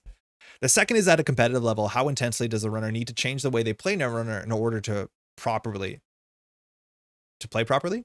To give an old school example, to beat mill decks, you install only the most critical econ and breakers and try to get a magic 18 accesses before milling out. So playing against like Jinteki, grinder damage, you install as few cards as possible to get as much value. I'm generally not worried about the first one, but do think the second one needs to be considered. When I evaluate the health of kill decks, the question is how much are runners at a competitive level transforming the way to play Netrunner to respond. The way you respond to kill Asmari is being able to get into the server and steal an agenda, which is fundamental to Netrunner. The way you respond to kill NEH is by trashing assets, also fundamental to Netrunner. The way you bait Thule is by valuing your clicks and sussing out how long before they have to combo and winning before they combo out. There are places where the way to contest a kill deck is not playing Netrunner. Against Thule NEH, often the best line is literally never to trash anything, so Oppo never goes off and use Copulation to get around the most pivotal cards. That's worth examining. Right now, I think Kills Mari has a pointed game plan, but the way the runner responds is aggressively Netrunner, so it's not on my radar just because it has a pointed game plan. So this is interesting, because I agree with a lot of parts of this, but there's some parts to me that I don't think exactly this answers. So if you're not familiar with the re-education Asmari decks, the idea is that in the remote server, if it gets a re-education with a Hollow Mint, that means the corporation can spend 6 credits to advance it. Then if there's a Jupestad grid in the remote server, after the runner has no cards in hand, you do a singleton core damage and that will flatline the runner. So you can win scoring an agenda. And it's true, there's a lot of ways to respond to kill Asmari. Some of them are just playing tech cards and getting them consistently, but the other one is getting into a server. Now it's a bit more complicated than that because it's getting to the server and then also not die to punitive Counter-Strike, which is something you can tech around for sure. But I think the part of kill Asmari that gets me is like, we often haven't had a game or a decklist in Netrunner where the one turn you can't get into a remote server, you lose the game. And I think that's more to me what people I think have problems with kill Asmari is that like, sure, if you can't get into the remote server for this one small window, should you lose the game on the spot? And to me, that's more of the problem with Kill Asmari. It's like a lot of people, that is the thing that catches them off guard. Like, oh, they have 3 upgrades in a remote server. I'm not going to run that because either I can't or it doesn't make sense to, and the game is over. That to me is weirder. Like that's the hard part for Kill Asmari. I think inherently you're right. That is correct, right? Like the idea is that it is about getting to the remote server. That's honest enough Netrunner, as much as it can be difficult to do that. But it's not so much about that it's not about getting into the remote server. It's that getting to the remote server on turn 3 or turn 4 as consistently as possible. And then if you can't, you lose the game. That's where things get a bit more extreme to me. I think it's a really good answer in terms of orthogonality and understanding where like sometimes the fact that these things encourage bad play patterns, that's where it gets rough. That has to be looked at. But yeah, that is I think there's a bit more to that, at least for me, that gets me with Kill Asmari. Time to war it on HQ. You just buried the last card standing from Red Sands. Sorry. New rule: all ops have a trash cost equal to their play cost. Boom gets saved. Just got here. Much tech, some kind of AMA. Zylrath, how's it going? Yeah, this is an AMA that SBT team put on over, I want to say the weekend. It was on Green Level Clearance on Discord. I don't think it was well advertised. I thought they'd put it up on their website. I don't know who put this together, but this is a document. You can find it on Discord on Green Level Clearance in general. That someone has collated all the answers together, which is great. Not being able to run on a critical turn and dying is similar to running on a critical turn and dying Sea Scorch. I hear you, but I also don't think Sea Scorch was like a really bastion of the sort of gameplay people enjoyed out of Netrunner. right? Like, obviously we don't have Sea Scorch right now. We have like Public Trail, and that doesn't work at end of line. But it's, I don't know. I'm tad out of the loop. What's the Thule combo? So the Thule combo are the sort of like Thule Barf Thule decks. They're a bit different. They're just getting a lot of assets on the table and making click losses happen, and then hitting runners with some amount of tags and some amount of beat damage in ways that taxes out their clicks so they can't deal with everything.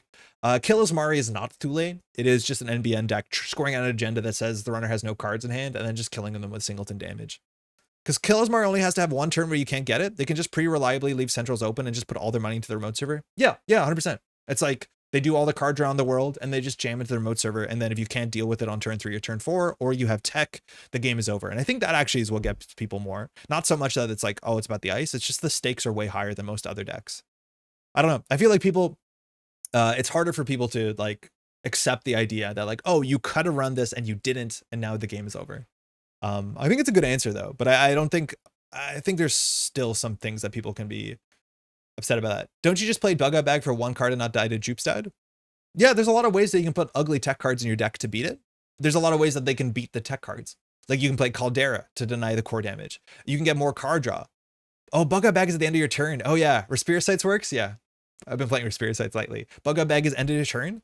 So Aniccam doesn't work. Stone Ship works. But then they can just have more cards in their hand by, if you're on threat 3, clicklessly having more cards in hand with like Sudden Commandment into card draw, or has Spin Doctrine to the table. But yeah, Bug Out Bag doesn't work. Installing a Class Act works on the turn before. Like there's a lot of ways to beat it. It just feels like people are not expecting that sort of like, oh, this one turn or you lose the game. Because there's not a lot of decks that work like that. What do you think about changes to allow more late game decks to be effective in the meta for both runners and corpse? Why do you propose late game decks aren't currently effective on runner side? For corpse, curbing runner late game inevitability. Yeah. That is a question that came up before. Corpse don't want to go to late game because runners have too much late game inevitability. You don't need to slow down corpse, you need to slow down. You need to make runners late games less good. Are there any cards that you personally dislike or think are bad for the game but cannot in good conscience justify banning? Oh man, this must be a huge list from so many people. There's some really cool answers here. Starting from Tuno. A lot of cards are mistakes in hindsight and take from the game more than they do to improve it. Shout out FFG. However, the ban list is a chisel to be used with a lot of caution. And standard being a diverse format with a lot of available strategies and cards that enable them is very important. You can't just ban something because overall you think it's a net negative for player experience. Shout out to, I looked up, I had this problem for the last couple weeks on JNet Casual that oftentimes when I played a game against somebody on JNet Casual, I would see their identity and I would get a groan. And I wanted to see what the groan rate was. I think it was like 10 and 30. I think there's like 1/3 of the identities to me are groan inducing identities. I don't think those identities should be banned. I just want to let you know that for me, maybe a bit of a jaded Netrunner player, there's certain IDs that in casual, I just like don't like playing against because they're usually, I think, unfun. I don't think they'd be banned. I think it's an interesting number. It's like relatively high for me, and that's a me problem. Also, some cards prop up a whole faction or are otherwise essential to the balance of the game, despite being unfun, like Obakata Protocol back in the day, and Bologna relatively currently managed to survive for that long. We've kind of seen NBN falling a bit apart because Bologna is gone, as much as Bologna is probably not great for the game. On a personal level, though, we're going to get a couple of Tunos examples. Oh, Hermes Hate, love it. Hermes is a card I was excited about at first, but I've soured on over time. Most importantly for me, it's a card that really exploits economic inefficiencies on the corpse side, and therefore makes the gulf in power level between tier 1 and tier 2 decks larger. Yeah! Oh man, there's so many people in chat that hate Hermes, and they're gonna love to hear this. I agree that Hermes is like kind of suffocating, and there's entire archetypes you just can't play into it, and it's pretty rough. I also don't like losing to Hermes, and that's my own problem, but that's a really cool thing to hear. I think Knob Korea and Bologna have been very successful bans because there were cards of this kind, and their bans help lead to a meta where you can play tier 2 decks. I think right now it does feel like tier 2 decks are struggling a fair bit, and some of that is the speed of the meta, but I totally agree. Knob Korea, we saw so many times on stream. I played a tier 2 deck into someone playing Knob Korea Lu or Knob Korea Hoshiko, and like we lose the game before the game starts because you just cannot deal with that sort of pressure. You're like just way less efficient than they are, and they do all this stuff that pushes them forward and slowly eats away at your game plan.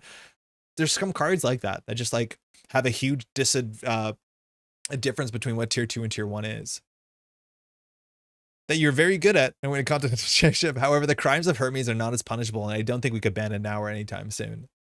Aquaceres Crew is a card I really dislike playing against, especially in its combination with Devil Charm. For those unfamiliar, that's an FFG card that just, oh no, it's an NSG card, excuse me, it's an Ashes card that says when you encounter an ice, remove this from the game to give that ice -6 strength, which means functionally Aquaceres Crew deletes for 2 credits any ice in the format, barring like 1.5 exception. Which, faced with both, it really doesn't feel like you're making a decision on how you're using up the runner's resources in a meaningful way. And there isn't much counterplay you can plan for during deck building either. In my eyes, it's basically Banhar, but without the fun of playing around Banhar. I think Banhar, mind you, Tsiakhya, does also invite a lot of hate because it invalidates ice, but I actually think Banhar is kind of cool because corporations have to play around it. I think it does make it difficult to rush behind a single ice. Of course it does. But things like Banhar and things like Hippo actually have legitimate counterplay that can make games really exciting. But of course, Aquaceres Screw, Chisel Charm doesn't, or Devil Charm doesn't. And I like that shout out. I agree with that. Hands off Hermes, Crim needs that lifeline. Yeah, but what about if Crim had like a selection of consoles that you chose a cool one? Where's Veronica? Can confirm Hermes was pretty bad in my deck all weekend because I was playing against good players. Yeah, Hermes is also like, it is something that player skill has an impact on how much risk people take against it. We saw on the weekend too, even in the finals, like Solomir, when you ran HQ against Sokka, you probably know it's a 50% chance of like really ripping that game apart, where he'd install advanced something in a remote server. You ran HQ, he didn't border control, and then it was 50-50. If you steal an agenda there, you bounce the ice on the remote server, you inside job the remote server. Worst case scenario, he like ag infusions you, and then you steal 5 points in a turn.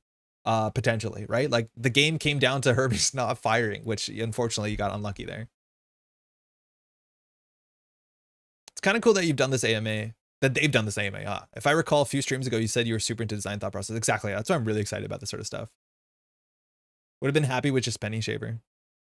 It's not in that PDF, but I replied to Tuno saying that about Hermes, saying Hermes kind of replaced any other option for Crim consoles unless your Crim is poor because it's a value bomb. You can't ban Hermes because of Mega murders Crim, but I wouldn't miss it if Crim becomes meta. Yeah, I think we've seen some Swift decks. I think Swift actually shows up a bit more out of faction, funny enough. But I agree, like Paragon and Penny Shaver, there's some metas where they might be better than Hermes. It's just like, I don't know. At least Banhar's not ignoring ice. Exactly. There's repercussions to it, which is great. In the same vein, Steve should become a Crim console in Dawn. Print Liza as a console. Steve would be a fun console if it said different cards, but I agree. Like those are abilities that can be revisited. I'm really excited to see what a criminal console looks like that sees play over some of the options that exist right now. It's a really hard thing to be in. Steve console would be sick. Yeah. I love what YDL does to deck building. I hate what YDL does to gameplay. What a good sentence, Crophie. I'm souring hard on YDL too, but I also think it's covertly is by the far the most aggro card in Netrunner, which is kind of funny. 100%. Just draw. Just draw. Draw a better hand. YDL last click if you really need to. It's wild that that card is having so much impact on the meta in a way that's like, it's impossible to interact with as a runner. I think nothing good comes out of Jinja City Grid. Oh, Lost Geek, you're my best friend. It enables, I love this sentence because it enables everything. It highlights everything wrong with Jinja City Grid. It enables installing a tower of ice that completely stops interaction. And then on top of it, exposes everything. So both players are at the table know that the server is untouchable. It's like the worst of the worst. It's like, I know what's in that server. So I know how bad it's going to be. I know you can afford to res it. So I'm just not running it. Shout out to Kevin who posted a really cool Jinja Atea deck. And like, I never touched Jinja Atea because Jinja's just a card I'll never touch because I hate Jinja. But Jinja makes so much sense in Atea for so many reasons. I don't think it's going to hit a ban, but it's like a card that I'm just excited for rotation because Jinja's the worst. A tower of ice, but full information on what the ice is. So I know how bad the face check is. You know how much money you need to res it. I can't contest it because there's 4 ice. You have to res 2 of them to keep me out. Oh, I hate Jinja so much. Crowd goes wild for Jinja hate. Yeah, I know. Oh man. 1 to res, 5 to trash. I know. Kevin's Jinja deck is sick. I lost to it at ECN. It's a really good deck. Shout out to Kevin, who's been absolutely bodying me consistently at the Atea. Like he plays it so well. But like, I don't want to play Jinja. I think Jinja is just a terrible card. Just like Mwanza City Grid, I'm convinced it's just a terrible card for the game. Hey, it's Goldbrander. Does SBT often target cards, decks, archetypes for a fun playability issue rather than pure balance? If a deck has 50% win rate but is miserable to play against, or has some other bad effect to the meta, do you consider a problem with addressing? My guess is 100% yes. I think stats are only half the battle. A lot of it is an emotional response. Tuno says absolutely yes. Balance is not about having even win rates. Sometimes that isn't even measurable in coherent ways in Netrunner, but also using our tools to achieve some game design goals. If the game fails to do some of the fundamental things it should be doing, then we won't shy away from acting on it. We've done development bans, EDI bans, calling a judge too complicated rules bans. This card makes the game go too long, OP bans. And there are tools we're keeping in our toolbox that are happy to use again. I think the wide gamut of how the SBT works is really important to keep in mind. There's so many reasons why like bans and restrictions and, well, mostly bans right now, come into play. And it's not always just because of balance, right? Like this question, 50% win rate, but miserable to play against. Like, I'm glad that this question was asked, but imagine there was like an event that just said flip a coin. If heads, you win the game. If tails, you lose the game. The card has a 50% win rate, but obviously it's asked to play against. So there's no way that this couldn't be a very resolute yes, right? Like you can make really bad, unfun experiences that have a balanced win rate and it doesn't make the game good.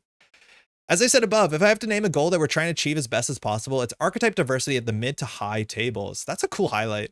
Lower tables are already sort of diverse by nature. This is a more important indicator of meta health than win rates, though obviously it's still connected to power level. But all of the above are also things we're happy to consider for bans on bans for. Rococo. I miss Rococo so much. If anyone can answer missing Rococo, it's Tuno. Facet Ob would be a very fun deck if it was around. Instead, it's a soulless reg rush deck that I don't really enjoy playing at all. Oh, that's a really sad to hear. Tuno is so fun to watch playing that list. The fact that it doesn't even enjoy playing it is like kind of a bummer. There are better metrics like games won when played, but I get the sentiment. Hey, Kevin, Jinja objectively is kind of a design mistake, but enables Atea so much. Yeah, it's a perfect card for Atea. There's Kevin. Yeah, Mwanza is kind of messed up. I can't stop the screaming. Jinja's my pet card. Well, I've never read Jinja before. It's a really good card. It just kind of sucks. A card that said that would be super strong because you only play it if you're about to lose would be cracked. Oh yeah. It would be really good. And it probably would have over a 50% win rate. But like, that's the idea. It's like, you can't balance for win rates. You have to balance for fun. Alex, Rococo Fazaman's Ace is one of my favorite decks of all time. I miss that so much. The thing is, like, Alex, I don't think you miss Rococo. I think you miss a Vitruvius with 2 or 3 counters on it.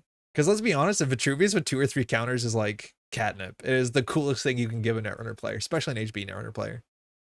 Lucky the Trank is busted, so Gig keeps every HB region. Yeah, so we don't have to play against Brasilia government grid or whatever. Are there any cards you tested thinking they're actually maybe bannable if they started being abused? Nobody has brewed a deck that abuses yet, so you're just like leaving it in. Obviously, don't need to name cards, Lucy. You could obviously name cards. Obviously name the cards. Just curious if the phenomenon exists. We could have got the answer. If during set development something looks egregiously abusable to us, we'll speak up and build a deck to try and prove it. Either testing it ourselves or giving it to the development team and playtesters to make sure it's tested. I think some playtesters actually are given objectives. Be like, hey, try and break this card. And I think it's really important that playtesting is structured in a certain way where people basically have goals. Where you say something like, oh, I want you to build the deck that just makes Aquacer's crew as toxic as possible, because if everybody does everything in moderation, you kind of don't come to any kind of conclusions. A lot of the most problematic decks we've had in the history of Netrunner is when a certain angle that seems slightly, I'm going to say poisonous, not value neutral, gets, extended as largely as it can until it covers the whole table. And that is a very important thing that is targeted in testing. I can think of 2 cards in RWR, I don't think I can name them yet, that were nerfed in the last couple months before set release because SBT members stepped in and found a particularly good home for them. So anyone want to guess what those are? I don't think I can off the top of my head. I think the thing I liked about that deck was that it was like 2-3 card combo to score each time, but it rewarded you enough to assemble that combo over and over. Yeah, such as those counters. But I agree, I think that deck was really fun. Free VLC cowards? Never.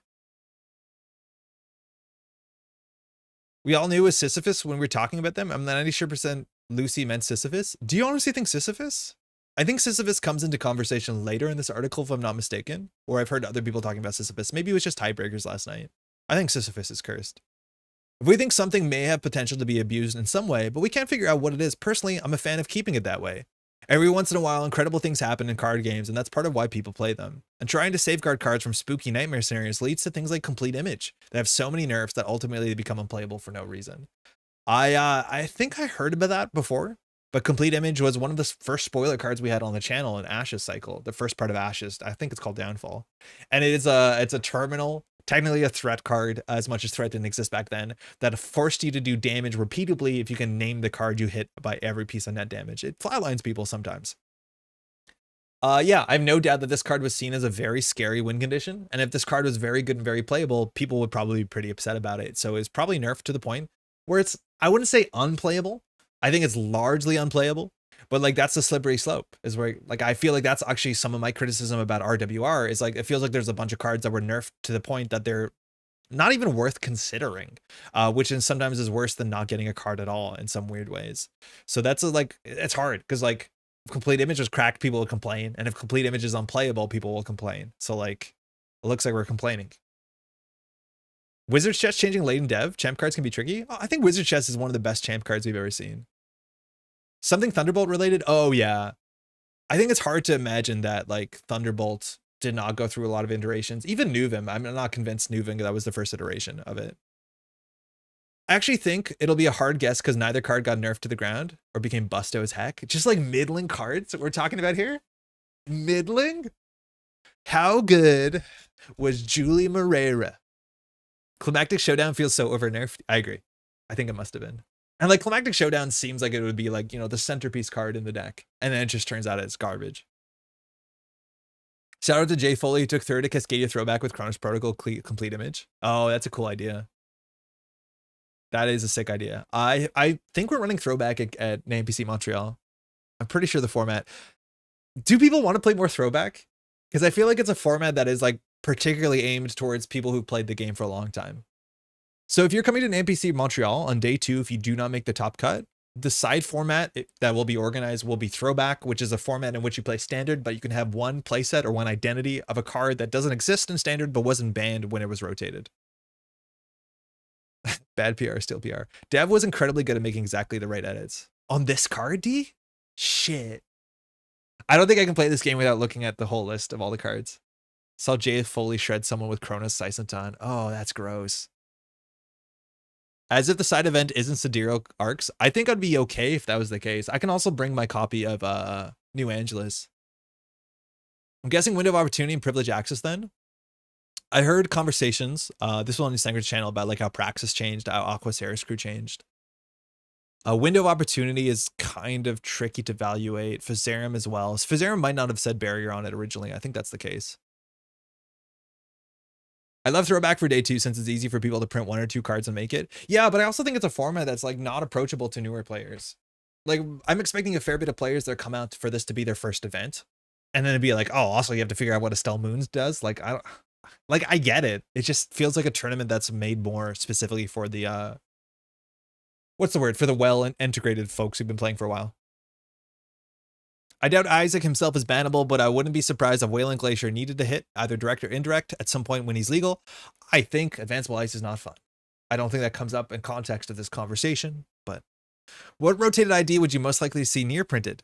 Geist. Tuno is cool. CI would be fun, but a kind of fun that risks about being over very quickly. I've helped Ams build her Geist deck for Throwback, and she was having so much fun. Also, Max, the real enabler, a mulch deck is missing now. Yeah, these are like 2 of my favorite IDs of all time. Geist and Max, good choices. The phrase orthogonal gameplay, we've not said that today, have we? Kidding, we've said it many times. Comes up a quite bit, mostly from the corp side. Does the prevalence of decks like Jinteki Punitive, Asmari Re-Education, and all of the Andalion shells concern the team at all? Conversely, Asa PD and Ag Infusion seem to be far and away the most viable options for anyone who wants to score out, due in large part to their non-ice defenses. Ag Infusion mostly is ice defenses, I'd argue, but yeah, that kind of makes sense. From the team's perspective, is this healthy strategic diversity? Is it indicative of turbine rigs and Banhar exerting too much pressure on normal scoring decks? The answer of like, oh, is this ice bad? Play defensive upgrades. I do think is something we've heard before, and it does get mocked a bit. But like, yeah, try and Banhar into a Managarm Skunkworks. It's kind of rough for the Banner player half the time. It is technically true. And if ice is bad, you can fall back on defensive upgrades, of which Wayland still has none functionally. Our trick shot on World Tree, allowing the Shaper Doom rigs to come together too quickly, is Punitive just too powerful right now? That is way too many questions. I'm interested to see what Lost Geek says here. +1 Tuno based at AF? Yeah, 100%. Tuno is cool. Tuno is cool. Message Chess was a single forgivable advanceable ice on standard.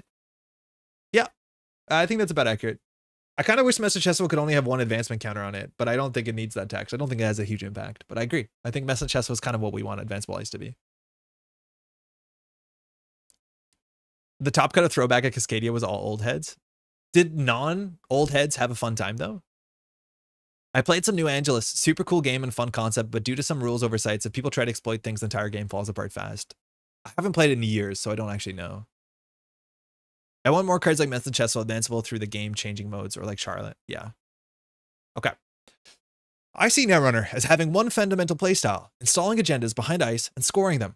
I love this since System Gateway, we've had this archetype cemented as an evergreen with precision design. I think we mentioned this earlier on the stream. It is the measuring rod that we compare every other deck against, and I think that's really important to understand the baggage people come into Netrunner with, where archetypal Netrunner is precision design scoring stuff behind ice.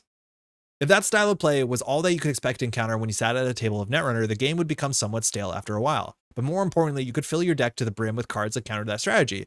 Tune in to the PD versus Isla deck series that should be showing up on Baremu's channel in the near future. Orthogonal strategies force the runner to be prepared for more than just contesting scoring remotes and present a sort of pull on their deck building into various directions. This gives fair decks like PD the breathing room they need to operate and provides an interesting metagame for players to solve.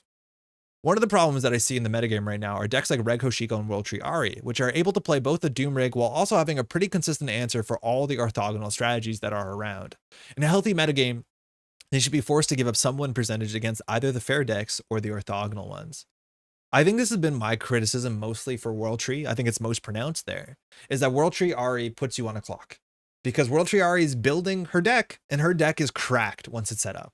Like the best breakers in the game, it all will show up relatively fast, relatively cheap. But on top of that, you have the biggest toolbox of possibilities of all the tech cards you can play in your deck. You are playing maybe Copulation. You're playing Physarum for sure. That's ice-based stuff. But you're also playing Air Blades. You're playing Stone Ship Chart Rooms. You can play a single copy of Caldera.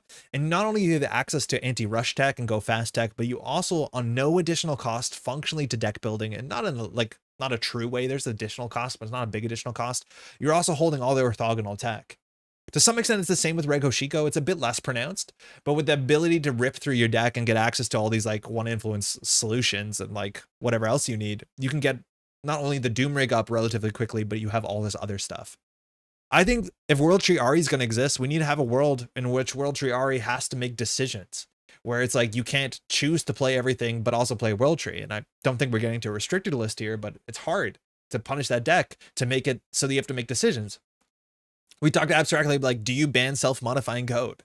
I hope they don't, but the idea is without self-modifying code, you might have to play a smaller deck so you can more consistently draw your World Tree, and maybe you have to play things like Rejig and Test Run, and maybe that incentivizes you to play something like the deck list of the week right now, which is a 45 card World Tree Ari. And a 45 card World Tree Ari probably doesn't have slots for all those tech cards, so the orthogonal strategies have a bit more breathing room, as much as it's still a Doom Rig that will show up eventually. Make tree cost 5 neutral influence. I don't think you want to do that. The toolboxes are fun. There isn't actually incentive to keep your secret WinCon secret, and there's huge incentive to pass around all the assets, which just add a ton of negotiating overhead and a race to the bottom. Sorry, Tron? Dune Imperium released the 6X expansion that is so good. I've been told to just like go play Uprising and not play Dune Imperium, which is a bit of a bummer. They announced an expansion for Uprising and scooped some of the leaders and designs are so cool. Yeah, the new thing they announced at Gen Con. I don't disagree with anything you said. Having multiple viable strategies is good, healthy, and necessary, but I think the question was a little unclear. I see Netrunners having one fundamental playstyle, installing agendas behind ice and scoring them. If scoring agendas behind ice is the essence of Netrunner, can or should any conclusions be drawn for how many decks are abandoning that game plan? Is it a healthy variance, a sign of problem, or too early to say? Before we read Lost Geek's answer, my question right now is the late game of corporations feels a bit weak. The ability to deal with ice feels relatively strong over a period of time if it goes too long. That corporations are incentivized to do something a bit more orthogonal to that.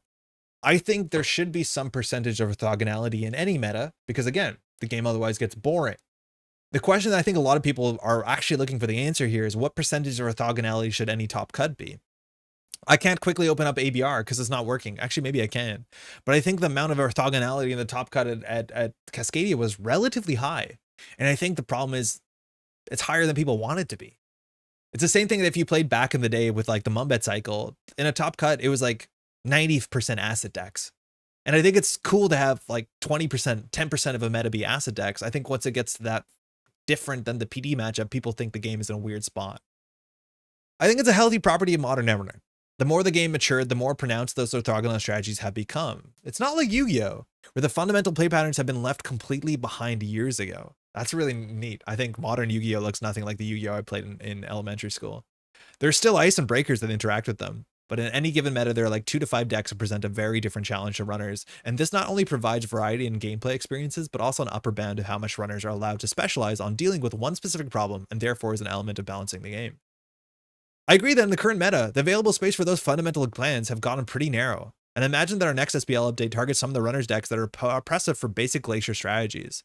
But you still have, I don't know if that's a turbine hint, but you still have lists like this. Hyperlink opens deck list with a number. Yeah, sick. This is the Man in the Moon YDL deck. And are very resilient and consistently perform well at high levels.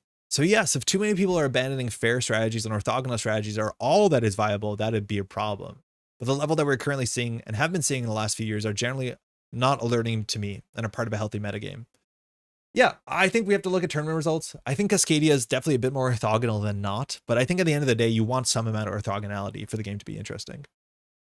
Really excited to play Chani and super curious what the navigation cards look like. I don't know too much about Dune, but the fact that the expansion supports both games is super weird to me. I'm really excited. My biggest frustration with Uprising was lack of leader diversity.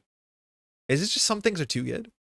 I've been playing Dune with IX in the past few days. It's so good. Maybe I'll pick it up. I know Dune was on sale on like a Humble Bundle. Tuno weighs in. I don't think that many decks are abandoning that game plan, but perhaps have a broader lens than you hear. I think Facetob, Punitive RH, and Jupestatus Mario are all decks that win by scoring agendas behind ice. Technically, I guess.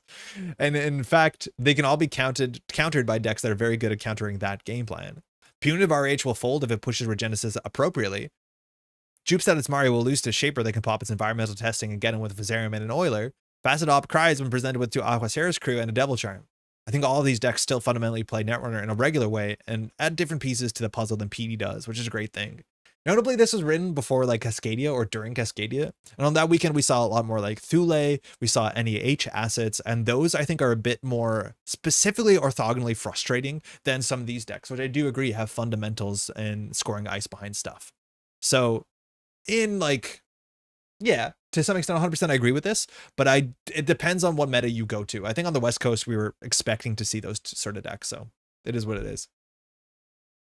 There are games that fully embrace orthogonality and are still very fun to play. One might say that all the fuss is not worth worrying about. I've seen worse. And like, that's a pretty jaded take, but I don't think we're at a point where I'd be super concerned about it. But I've definitely seen metas where like, yeah, orthogonality is the entirety of the meta. When like ice destruction or like Fausting through ice is too strong, we just all play assets. And I don't think we're there yet. It's more than there are 9 leaders in Uprising. And I think 2 are bad in a not fun way. And of the remaining 7, 2 are very clearly not as strong. So many game ends up with the same 5 or 6 leaders. Oh, and for a 4-player game, that's not very good, is it? Oof. Who's the best in Uprising?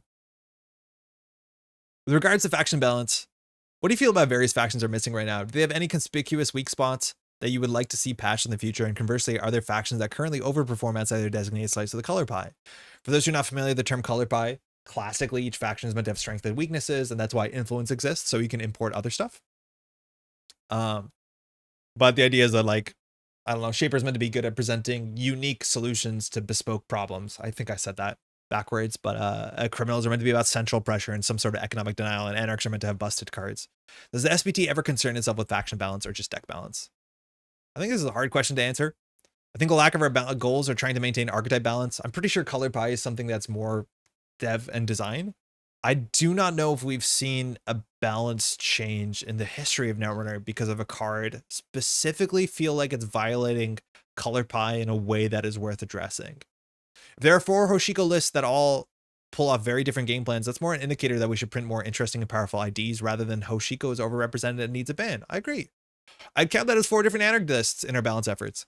On the other hand, there have been times where Apocalypse was being played out of all factions, and I was counting that as maybe 1.5 different archetypes at best. I think Apocalypse shows up a couple times in conversation here. Apocalypse is a very interesting card, it not existing right now. I think we need a card like Apocalypse in the game. We'd still like for all factions to be equally playable, and a good example of this is Tributary Band that was pretty much single-handedly taking Crim out of the conversation.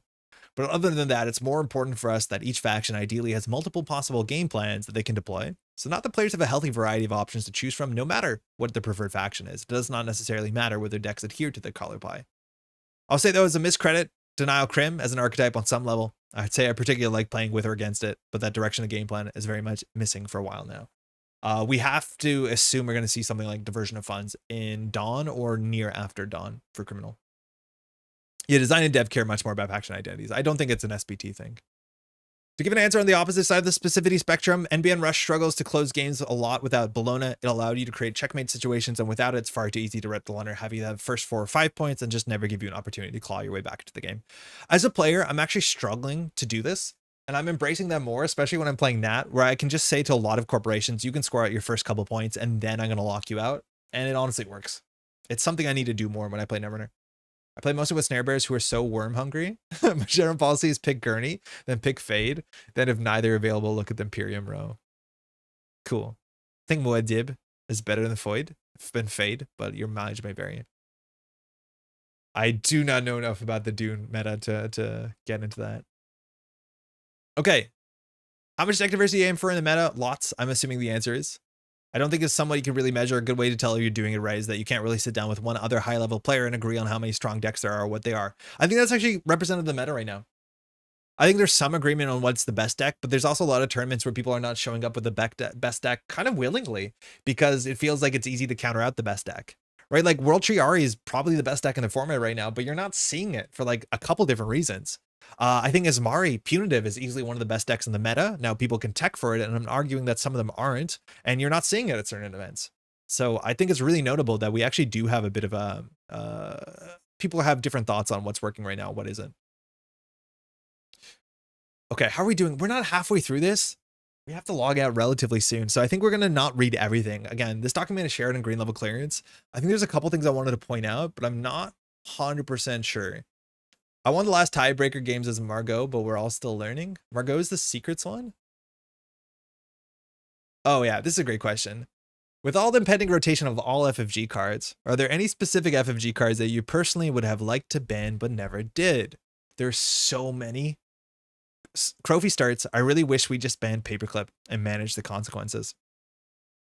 A big reasons why the Tomlin Initiative was such a successful set was not only because it was a 6 set, because of the rotation of FFG cards. If I'm not mistaken, we lost Hard Hitting News and we lost Paperclip, and that alone was enough to make Netrunner great. It made the game definitively worse for as long as it was legal.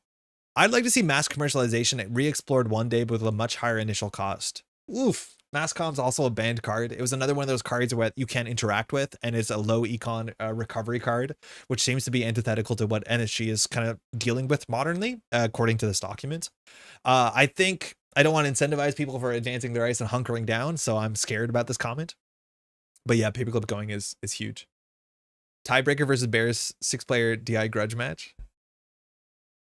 As Crovi said above, we definitely should have banned Paperclip way earlier. There was a way to deal with big barriers that were nominally making it necessary, like Chiashi and Bulwark, although maybe a Tithonium ban would have been necessary, and Tithonium was banned alongside. And its rotation unlocks so much space for breaker diversity. One of the key features of the tie meta compared to those that preceded it. I can't believe we didn't get with it sooner. Banning cards, and I know there's a question about that, like banning cards opens up more cards, and we did see that. That banning Paperclip made so many people play so many of the different fractors, and it made the card pool bigger. I remember reading a comment in this where banning Bugalter felt like it didn't change too much, and I'd argue that it did. We actually see a lot of different sentry breakers in the meta, and I don't think two people actually agree on what's the best sentry breaker you should be playing. Echelon sees play, Revolver sees play, Mimic can see some play, Carmen can see some play, Ika sees play. Like, there's actually enough sentry breakers, and for what it's worth, I don't think any sentry breaker feels like the perfect solution in the modern meta. That I think that's exactly where we want to be with breakers.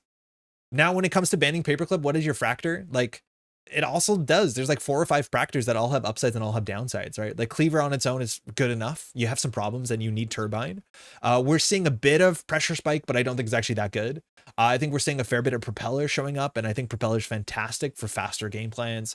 And then, of course, you have Kurapira in faction, and I think there's probably 1 or 2 more, but there's so much more space that's opened. Paperclip ban would have been whack, as in like cool. I think it would have been really cool. So much space for breaker diversity equals Cleaver. That's not true, Gyro. Like, if you want to look at results of the decks that have been posting lately, Cleaver actually shows up less than ever. Like, I think it's quick to say that Cleaver is everywhere, but it's not. It's honestly farthest from that it's been. These are going to be some strange lists, but like, is this World Tree one on Cleaver? It might be. Yeah, this one is. But yeah, it is. It's a World Tree Ari list, but like, so many of these lists are not. Like, Obviously, Kid, its own fractor built in. This is an ESA list. It's not on Cleaver. Of course, it's not. It's on Lamb Behemoth. The criminal lists are not on Cleaver. A lot of the shaper lifts, like the winning 2 times over Sokka list, was on Pressure Spike one week. It's on Propeller the other week. I honestly don't think. We're going to find this document is posted in general on green level clearance. Echelon, Revolver, and Carbon are all great. Echelon loses so hard to early game that people often spend for Revolver, even if it's better later. Yeah, I agree. Echelon's super bad at like breaking your first copy of Drafter that I'd actually consider Mimic. I've seen some amount of Boitada. I don't think it's phenomenal. But there's a lot of options here, and I think that's exactly what you want. Propeller being actually good feels great for the meta. It's interactive on some wider dimensions. My Aria was on Propeller and Gauss. Yeah, even Gauss too is like, I think, Alex, you're one of the rare people in Gauss, but Propeller is really good right now. When breaking a Brawn early is important. A lot of Crim is running Kurapira and it's functional a lot of time. Yeah, it's like Kurapira has downsides and has upsides. It's kind of like Propeller. That's more of what you want than just like flat good numbers on a breaker. That is actually fascinating. And you see different people play differently around Kurapira, right? Like Kurapira bypassing your Brawn is an issue. So how quickly do you use the Tattoo Bolas or the border controls? Like, I think it's fascinating. What is the transcript? Dave, like, what is this? This is there was an AMA over the weekend that the standard balance team, the volunteers at NSG who do the balance stuff, they answered a bunch of questions. Also, hi, how's it going?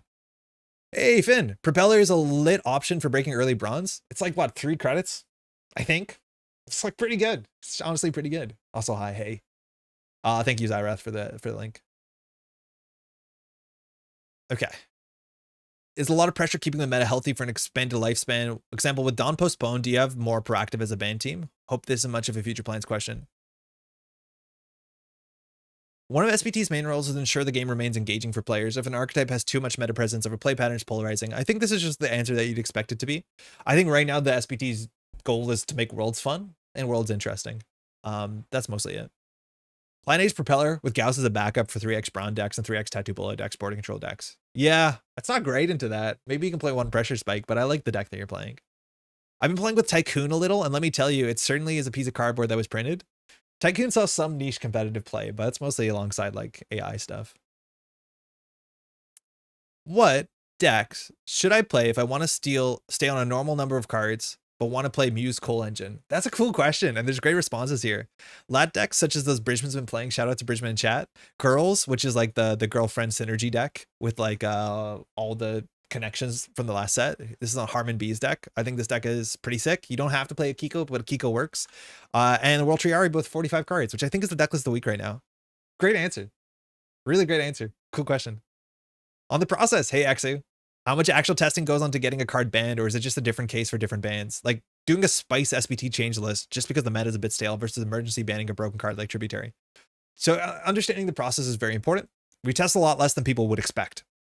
We have a team of playtesters, but over time we have found more and more that, as far as you can figure out the consequences of actions on such a complex game, which is very little, you get a lot further by well-argumented reasoning than by playing dozens of games. In practice, testing mostly happens when we have a specific target deck that we want to make sure doesn't come up or doesn't stop existing as a consequence of the ban list. Even with testing, this is very difficult to guarantee. For example, our limited testing leads us to believe that some kind of mulch deck would still be around after the Knob Kari ban. I haven't completely given up hope, but they're nowhere to be seen at the moment. I think that's actually very notable. It's like it's argument based. And I think it comes up in another response to you, talks about like writing small essays to discuss like what this does to the meta, how it makes people feel, what they're thinking about it, what the meta looks like, and using that as a basis on like a high level. And I think it actually has a higher hit rate than you might expect. Of course, that stuff does get tested. And I think it's more so to be like, hey, this is a proposed ban list. We're going to send it off to playtesters or to a team and then ask it to get feedback from that. More so than it is like, we're going to test minor changes. I don't know. I was right there, but got distracted by the fat sticker combo. Wait, sorry, Phil. Austin played so much Tycoon. Tycoon needs pad tab. It was better with pad tab for sure. Predicting how banning a card affects a meta seems like a nightmare. This seems so difficult. I want to be very clear. If you're part of the group that's trying to make Worlds healthy, and the amount of stress and criticism from like dickhead YouTube commentators like criticizing, you know, what's it called, Turbine, and saying, oh, you got to ban this shit, and if I don't, I'm gonna get upset. I'm talking about myself. I'll be very clear. It's hard. It's a lot of work. And luckily, like the SBT team has been largely killing it. Like they've been doing a fantastic job. I feel like we're in great hands here, and I hope that they feel happy when they look at the meta and they go to Worlds and people have a great time, right? Like it's so difficult. It's really hard. Like I can't do it. I'll be very clear. I don't think I'm capable of doing it.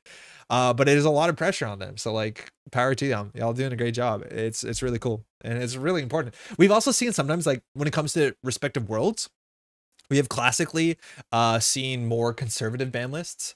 This is also an NSG thing, but like before Worlds a couple of years ago, they just said, we don't think this is the right ban list in general, but before Worlds, we're going to ban like PE and we're going to ban this terrible card that some people don't like and this 419 and all this sort of stuff, just to be like, we want Worlds to be fun and have a wide of a meta as possible. I'm not convinced that's what we're going to see for this ban list because I don't think we're in that situation, but like sometimes the Worlds ban list is slightly tackled differently classically than an average ban list would. Netrunner is difficult to balance. Orbs, how's it going? Dickhead YouTube commentator. That's my middle name. This is what the card does right now rather than this is what the card will do when gone. Yeah. And like a lot of it is also, yeah, speculating on what, like if this hole exists, what comes up from it.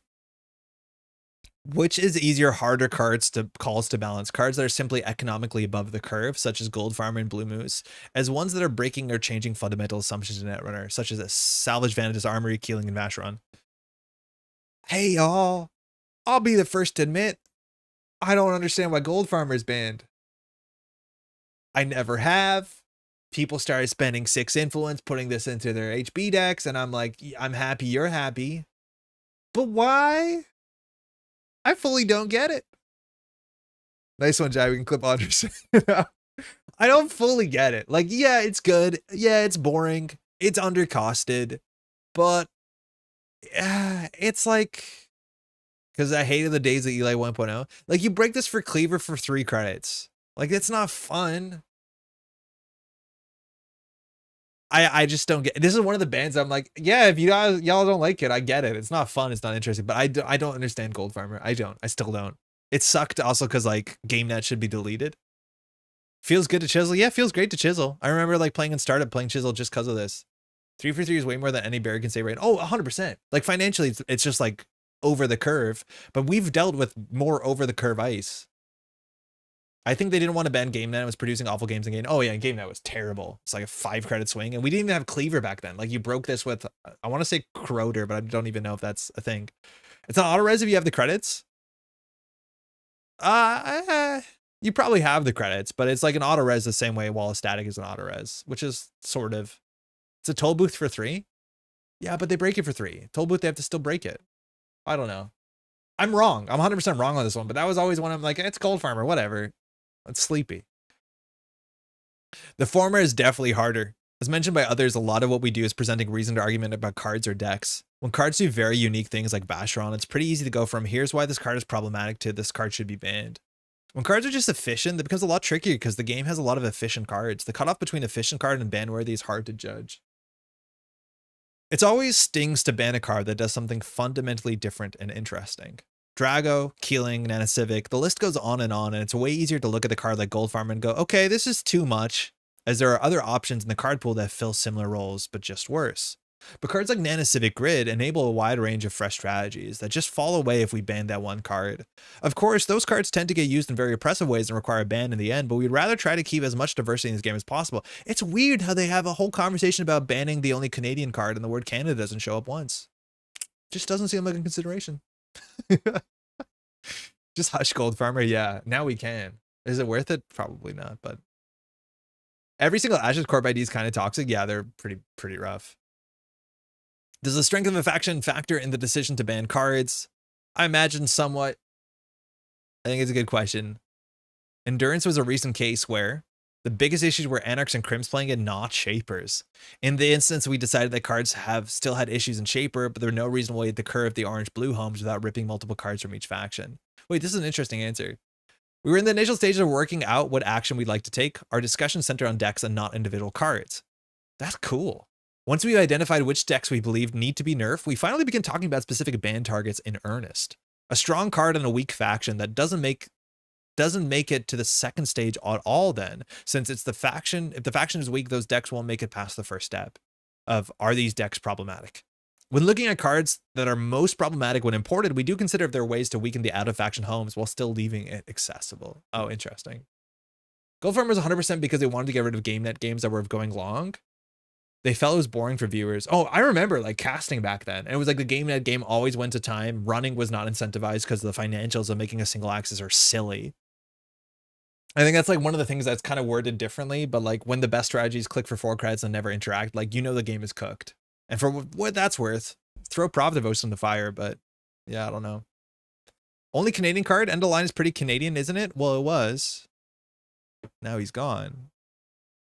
What methods do you track the standard environments? I don't think there's actually a lot. It just says tournament results are definitely our most important source of information. Please claim your decks. Almost all of us are in competitive testing groups, which they have their own opinions and collect their own data, which showers with meta perspectives all the time. It's important not to get bamboozled by strong sudden trends in meta perception, which are often proven wrong in the space of a few weeks. Ban Hoshiko. I tend to ignore what's said on spaces that can easily become echo chambers, such as the guided by very strong personalities, such as you. I tend to ignore what's said on spaces that can easily become echo chambers, such as those guided by very strong personalities, such as YouTubers. Tuno. Got him. Please. You need this not to be an echo chamber. I need at least half of everyone participating here to disagree with me very, very, very strongly. We regularly ask our playtesters how they think the meta is looking, even when they don't really think it's time to act. We get a lot of interesting feedback from them. On rare occasions, we will reach out and message specific people that we think have interesting views on the meta, especially if they're experts in relevant decks. DSS is goated. Andre, about to triple click for a point over there? Oh, man. Yeah, I'll take those. I think it was a pretty reasonable trash cost. I think P and JNet casual is fine. Okay, thank you. Thank you. I like advanceable ice. It gives me something to do every turn. Yeah. And I like building a board state. I like my board state changing slightly from turn to turn. Dying turn 1 to Seisenton is good for the meta. I just like having goals. It's nice. Incremental value is fun. Cody, how's it going? How's your weekend? This is a collation of the response from the SBL team that did an AMA on green level clearance on the weekend. Which reminds me, I have some questions for you regarding SSS, DSS. Should I DM you? No, you just want to air your grievances in public chat. Thank you. That's really funny. And like rightfully so. Like I don't feel offended by that, but like my opinion, I'm very clear, does not matter. The fact that I have an audience is like a mistake in some ways, but in other ways, right? Like I'm not right. If you need to have some sort of media literacy, that if you hear Andre getting upset about Pravdivos, he's not correct. He just has an opinion and it was kind enough to share it, but like rightfully so. And like I don't think how often have we like militarized opinions here and used that as a cudgel? I don't think we have. I mean, Gold Farmer is banned. Honk. Shoo. Andre, when World Tree and a high skill, high interactivity card isn't banned, real shit. Everyone else might be joking, but I'm dead serious about Advanceable Ice. My only concern is printing too many infinite scaling ice. My partner doesn't play Netrunner because of Advanceable Ice. I think there's all sides of it, right? Like it's just reading text on top of reading text on top of reading text. Everyone should slot one snare in every deck. If the runner isn't permanently scared of every axis, you're not playing the game properly. No, you're doing it right, yeah. What if I hear Andre and Whiteblade getting upset about Pravdivos? Well, if there's two of us, we can't both be wrong. Do you feel bans to increase card diversity are successful? Yeah, this is the sort of idea, right? Like we banned Paper Club, we saw so many other things. I think I disagree with the premise here. I regard the Begulter ban as very successful. Is it suggested the Begulter ban wasn't successful? From the outside, they seem to flop, except banning a card to see more killers seems to turn into see the same number of killers, but a different one very often. Oh, I think that's wrong. The killer diversity in the game's right is so cool right now, and I think Crofi agrees. I regard the Begulter ban as very successful and gave me a lot of confidence in breaker bans in the future. In retrospect, one of my biggest regrets is not biting the bullet and banning Paperclip sooner, even if you have to unban other stuff, or ban other stuff like Data Ward and Shiashi. I agree, and I'm glad that all this stuff left together. It would be really ugly if it didn't. Shout out to Tithonium. Infinite scaling is definitely an issue. I don't like it. Yeah, you sleeve, pro. I'm okay with advanceable ice now that we have playable ice destruction. Please spend your turn advancing your ice. The problem is like ice destruction is so narrowly like distributed through the factions, right? Like it's one faction. And it used to be that back in the day. It'd be like, oh, sure hope you're playing your apocalypse deck or your like knife deck versus the government takeover advanceable deck. It's like, I don't think that's a solution. Should we bring back space ice? Yeah, space ice is fine, advanceable ice. That's a cool way of using advanceable ice. It's according to Andre. How do you balance alternate win conditions that are seemingly too weak or too strong? Part of the trick is that we don't have very many of them. Though you could expand the definition of win condition to someone include double dive decks, old encore decks, etc. I don't count kill corpse as using alternate methods, so we're pretty much just discussing runner decks here. Excuse me. These kind of decks are important pressure on corpse that force them to respect certain types of interactions. Chinyu always floats around as a potential answer to assets Sink and win without managing the board or enabling oppo. They're balanced by virtue of a high setup time, a number of bad cards in their deck when the corp can successfully deny their primary game plan. Alt win cons just kind of haven't been too strong, and because they're inherently a very divergent and fun strategy, it's okay if they're a little weak. I want my alt win conditions to be weak. I don't think Jai-Chinyu is popping off. I think there is a meta place for it, but I honestly wish Jai-Chinyu was a bit weaker. I think Apocalypse is like the closest to that, and Apocalypse is cracked to One Worlds eventually, but yeah. Hush, next question. How much inertia is there in unbanning a card? This is a cool question too. We've seen very few unbans, and I think it's hard to unban cards. I think there's a bunch of time talking about how Lamb was the most successful unban, and it was the last unban I think we've seen, and it was a great unban. It was a really good unban. And specifically when it comes to Lamb, it is largely because Knife doesn't exist because of rotation, and Knife was a card that made Lamb into like an absolute monster of just trash everything all the time, all at once. And I think that's great. I think it's hard to unban cards. I think throughout the conversation, some players or some SBT members suggest certain unbans you can't do. But yeah, I think unbans are tricky because generally cards can only be unbanned if the reason why they were banned doesn't exist in the meta anymore. And that's kind of difficult. I don't think Jai-Chinyu is too strong. It can struggle against Glacier, but excels versus Russian assets. I just don't think it's fun to play into. Right? Like when you're playing assets, there's not that much you can do against Jai-Chinyu. And admittedly, it's because people are playing like iceless decks. It's just like, I don't think it's a fun play pattern. I don't feel like I have a lot of avenues to deal with it. A lot of times when I'm playing against Jai-Chinyu and I'm playing like mid-range HB, I just ignore it and just say, I hope I win faster. And like, I don't love it. Doesn't that make Ngolo as problematic when spooned? Ngolo is more expensive, generally more expensive for a couple of reasons. It's more influence.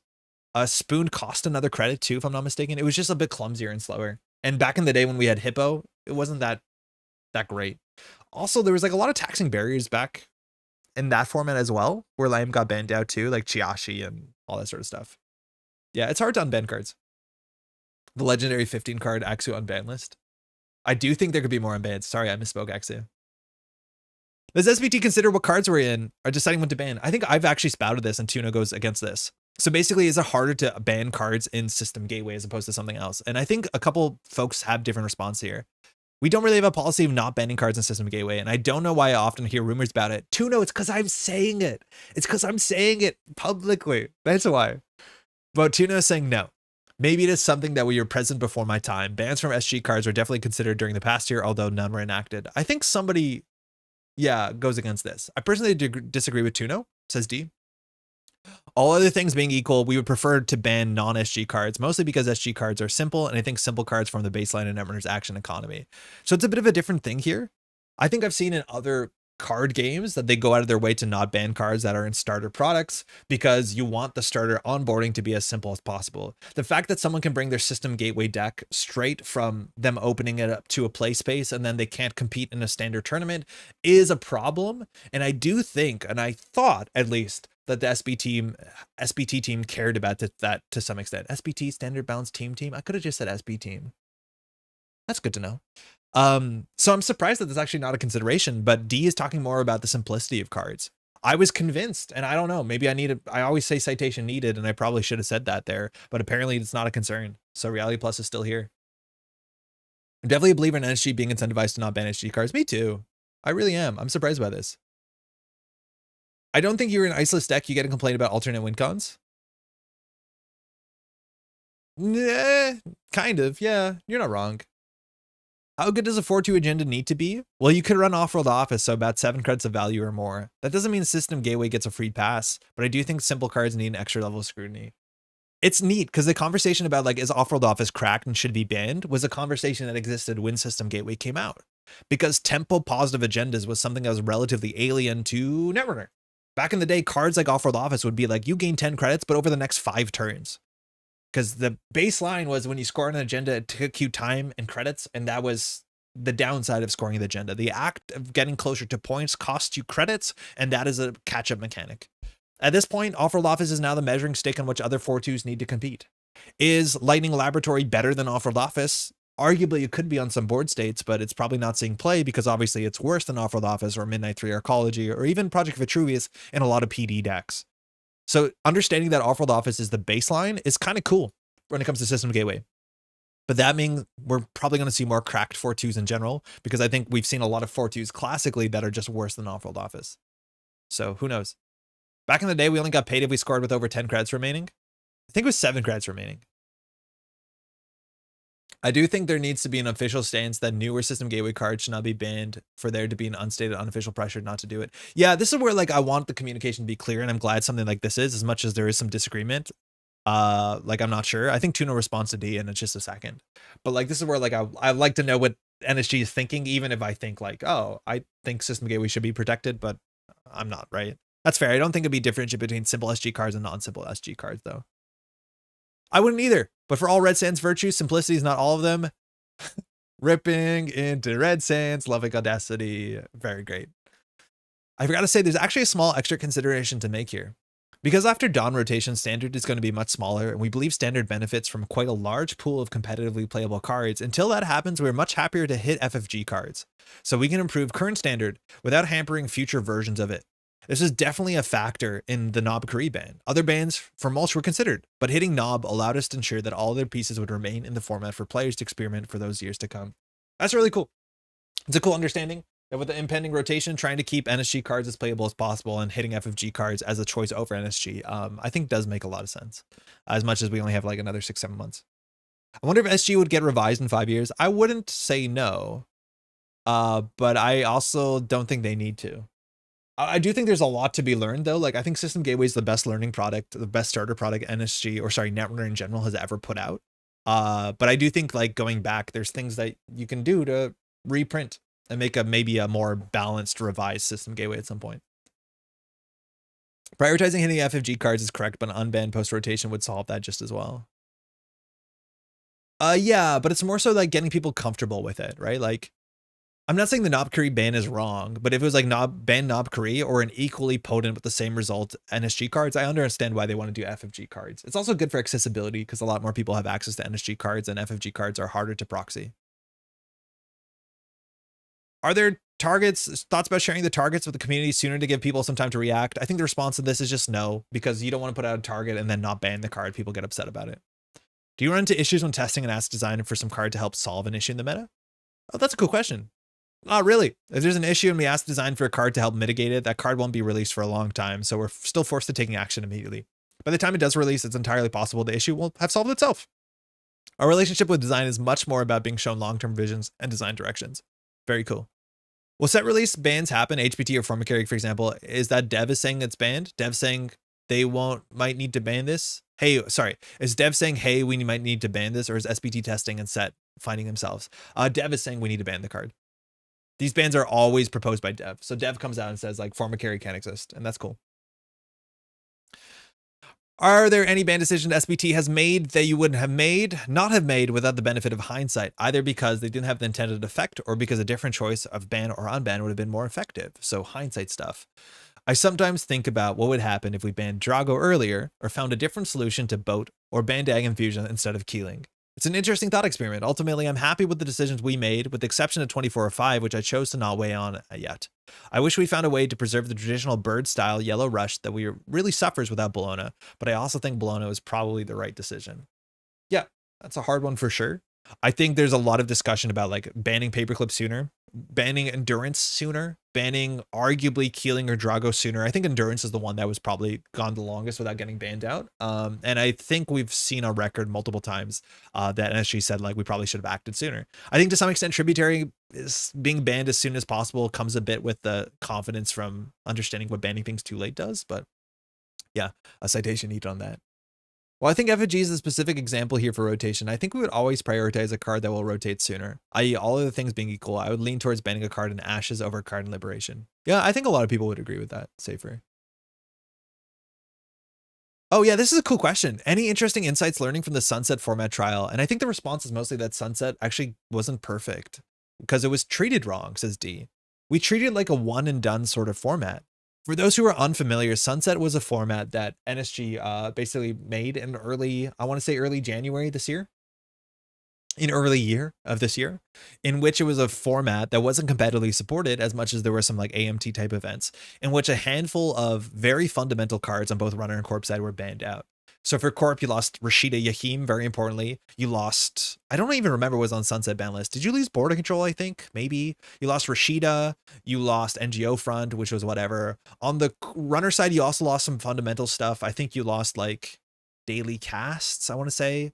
I think Cleaver, maybe Buzzsaw, Bologna was on Sunset. Yeah, it was just like a weird format, which there wasn't a lot of incentive to participate in. I played it a bit, not a lot, and I had a terrible time playing it because I played Corp decks, and a problem that will come up, and I think it's addressed later in this document. Rashida Yahim is an incredibly important card for the standard format, and I played Corp decks without Rashida, and I didn't put anything into my deck to take the spot of Rashida, and I just thought it was a rubbish format because I wasn't having a lot of fun. I think other people played Sunset later on. I don't think it's incredibly popular. I'm not sure how much data was accrued that was useful data, but D's response is, we treated it like a one and done sort of format where we posted some ideas we had and let it develop on its own. But it very quickly developed in the same direction Standard was developing, and at that time it was Mulch versus Heavy Glacier. So Mulch was the Knobkerrie Anarch deck, and it was largely untouched, if I'm not mistaken, by the ban list. And then Heavy Glacier was also largely untouched, like the sort of like Sokka-esque heavy BTL deck. Didn't play Rashida, so it was actually didn't lose anything besides NGO Front. And we ignored that direction. All of our analysis was confounded by the natural meta change already occurring because some of the best decks in the meta were not hit by Sunset, so there was not a lot of Sunset data points that were different than Standard. If we did it again, I'd like to be more iterative, with us being responsive to how folks responded to meta shifts. With that said, I think Sunset was a straw that broke Knobkerrie's back. It's really, really cool. Something I'd be interested in with regards to System Gateway, I've never mentioned this to anyone in NSG, is printing a revised version where the off cards are replaced by existing NSG cards. I don't know what to replace off with, of course. What do you mean, Patrick? I believe the best Glacier decks in Sunset was Asmari. Oh, that might be true, Jai. It's been a while since I looked at that. But I know like BT, I was looking at like Wayland Glacier, thinking Wayland Glacier was entirely untouched by the list besides NGO Front, and that seemed really, really good. I also think Turbine might have been banned. Like the ways to deal with Big Ice was banned, so Glacier as it all got better. I feel like it's a Patrick pun. I don't think it's a Patrick pun. Maybe it is because he's saying off cards. Hi, Tino. Hi, Evie. What sort of balance challenges have arisen in the production of a new evergreen set? Cool question. I think we're trying to be slightly more careful with not making anything that risks being outright broken, but overall it's being a similar process to other sets when it comes to balance.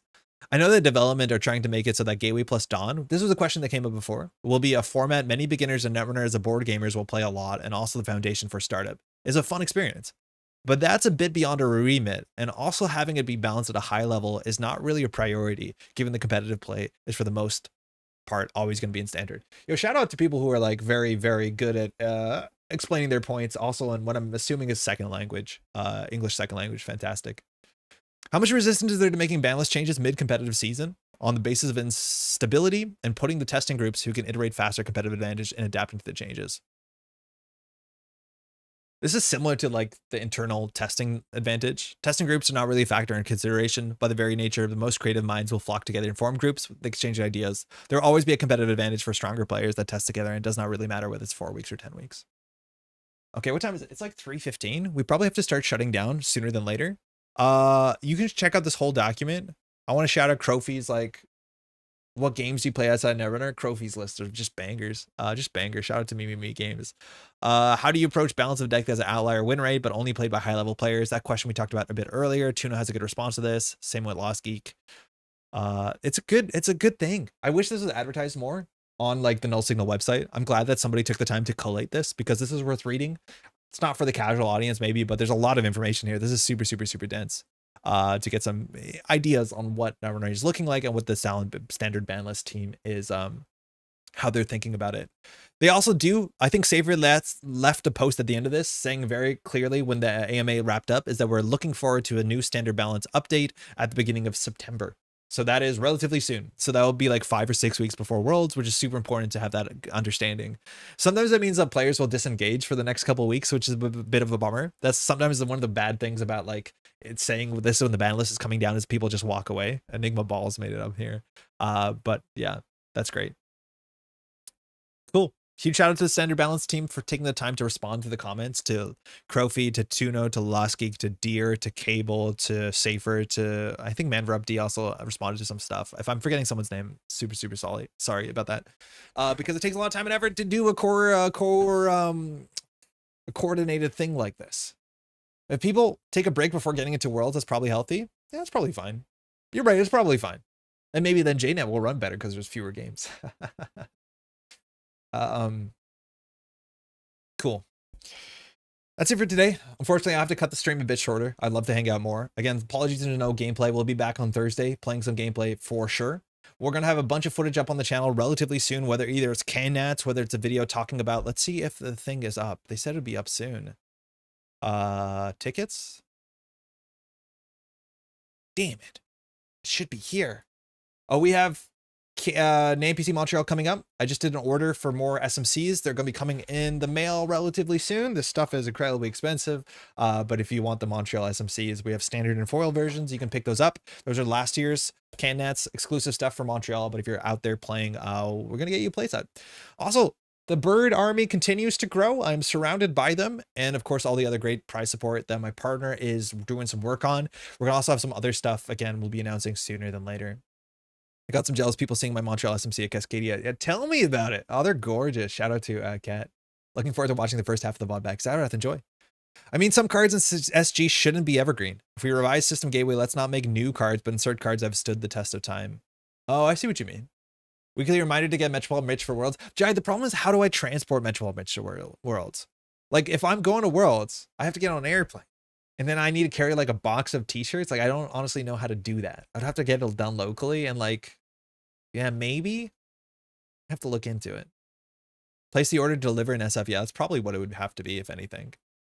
Ship it to the hotel. Yeah, that's probably makes way more sense. I'll look into it. We got some time to sort that out. I appreciate the excitement, Jai.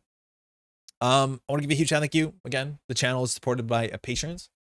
There's a whole list of names here, and of course, all our daily cast patrons that help me put the time in to be able to record, to capture footage, to edit, to stream. Mind you, we did commentary on the weekend. Shout out to both Peter H, to Yasengrin, to Alec for running the stream, to Whiteblade also running the stream, and all the organizer. Cascadia looked like a fantastic event. The finals, day 2 that I was commentating was sick. You can check that out. Maybe we can arrange to get some stuff shipped here and have locals hang on to it. Yeah, that might make sense, Henry. Appreciate it. We'll be back on Thursday. Again, we'll have a video up relatively soon on multiple different angles. Either the Alphabet series, we have in-person gameplay stuff. We need to put a video together about NAMPC Montreal to give you some details, but all that stuff is coming up soon. Again, NAMPC Montreal, August 24th and 25th. If you have any questions, we'd love to have you there. It's going to be a huge event. And I think it's a fantastic event for a newer player as much as like somebody who's trying to win the event. We'll have a 2-day thing. Silver Goblin's the best. I can't say enough great stuff. If you have any questions, don't hesitate to ask. If you want to take a second to like the video, like the stream, I should say this on every stream. It actually really helps the channel like way more than you think.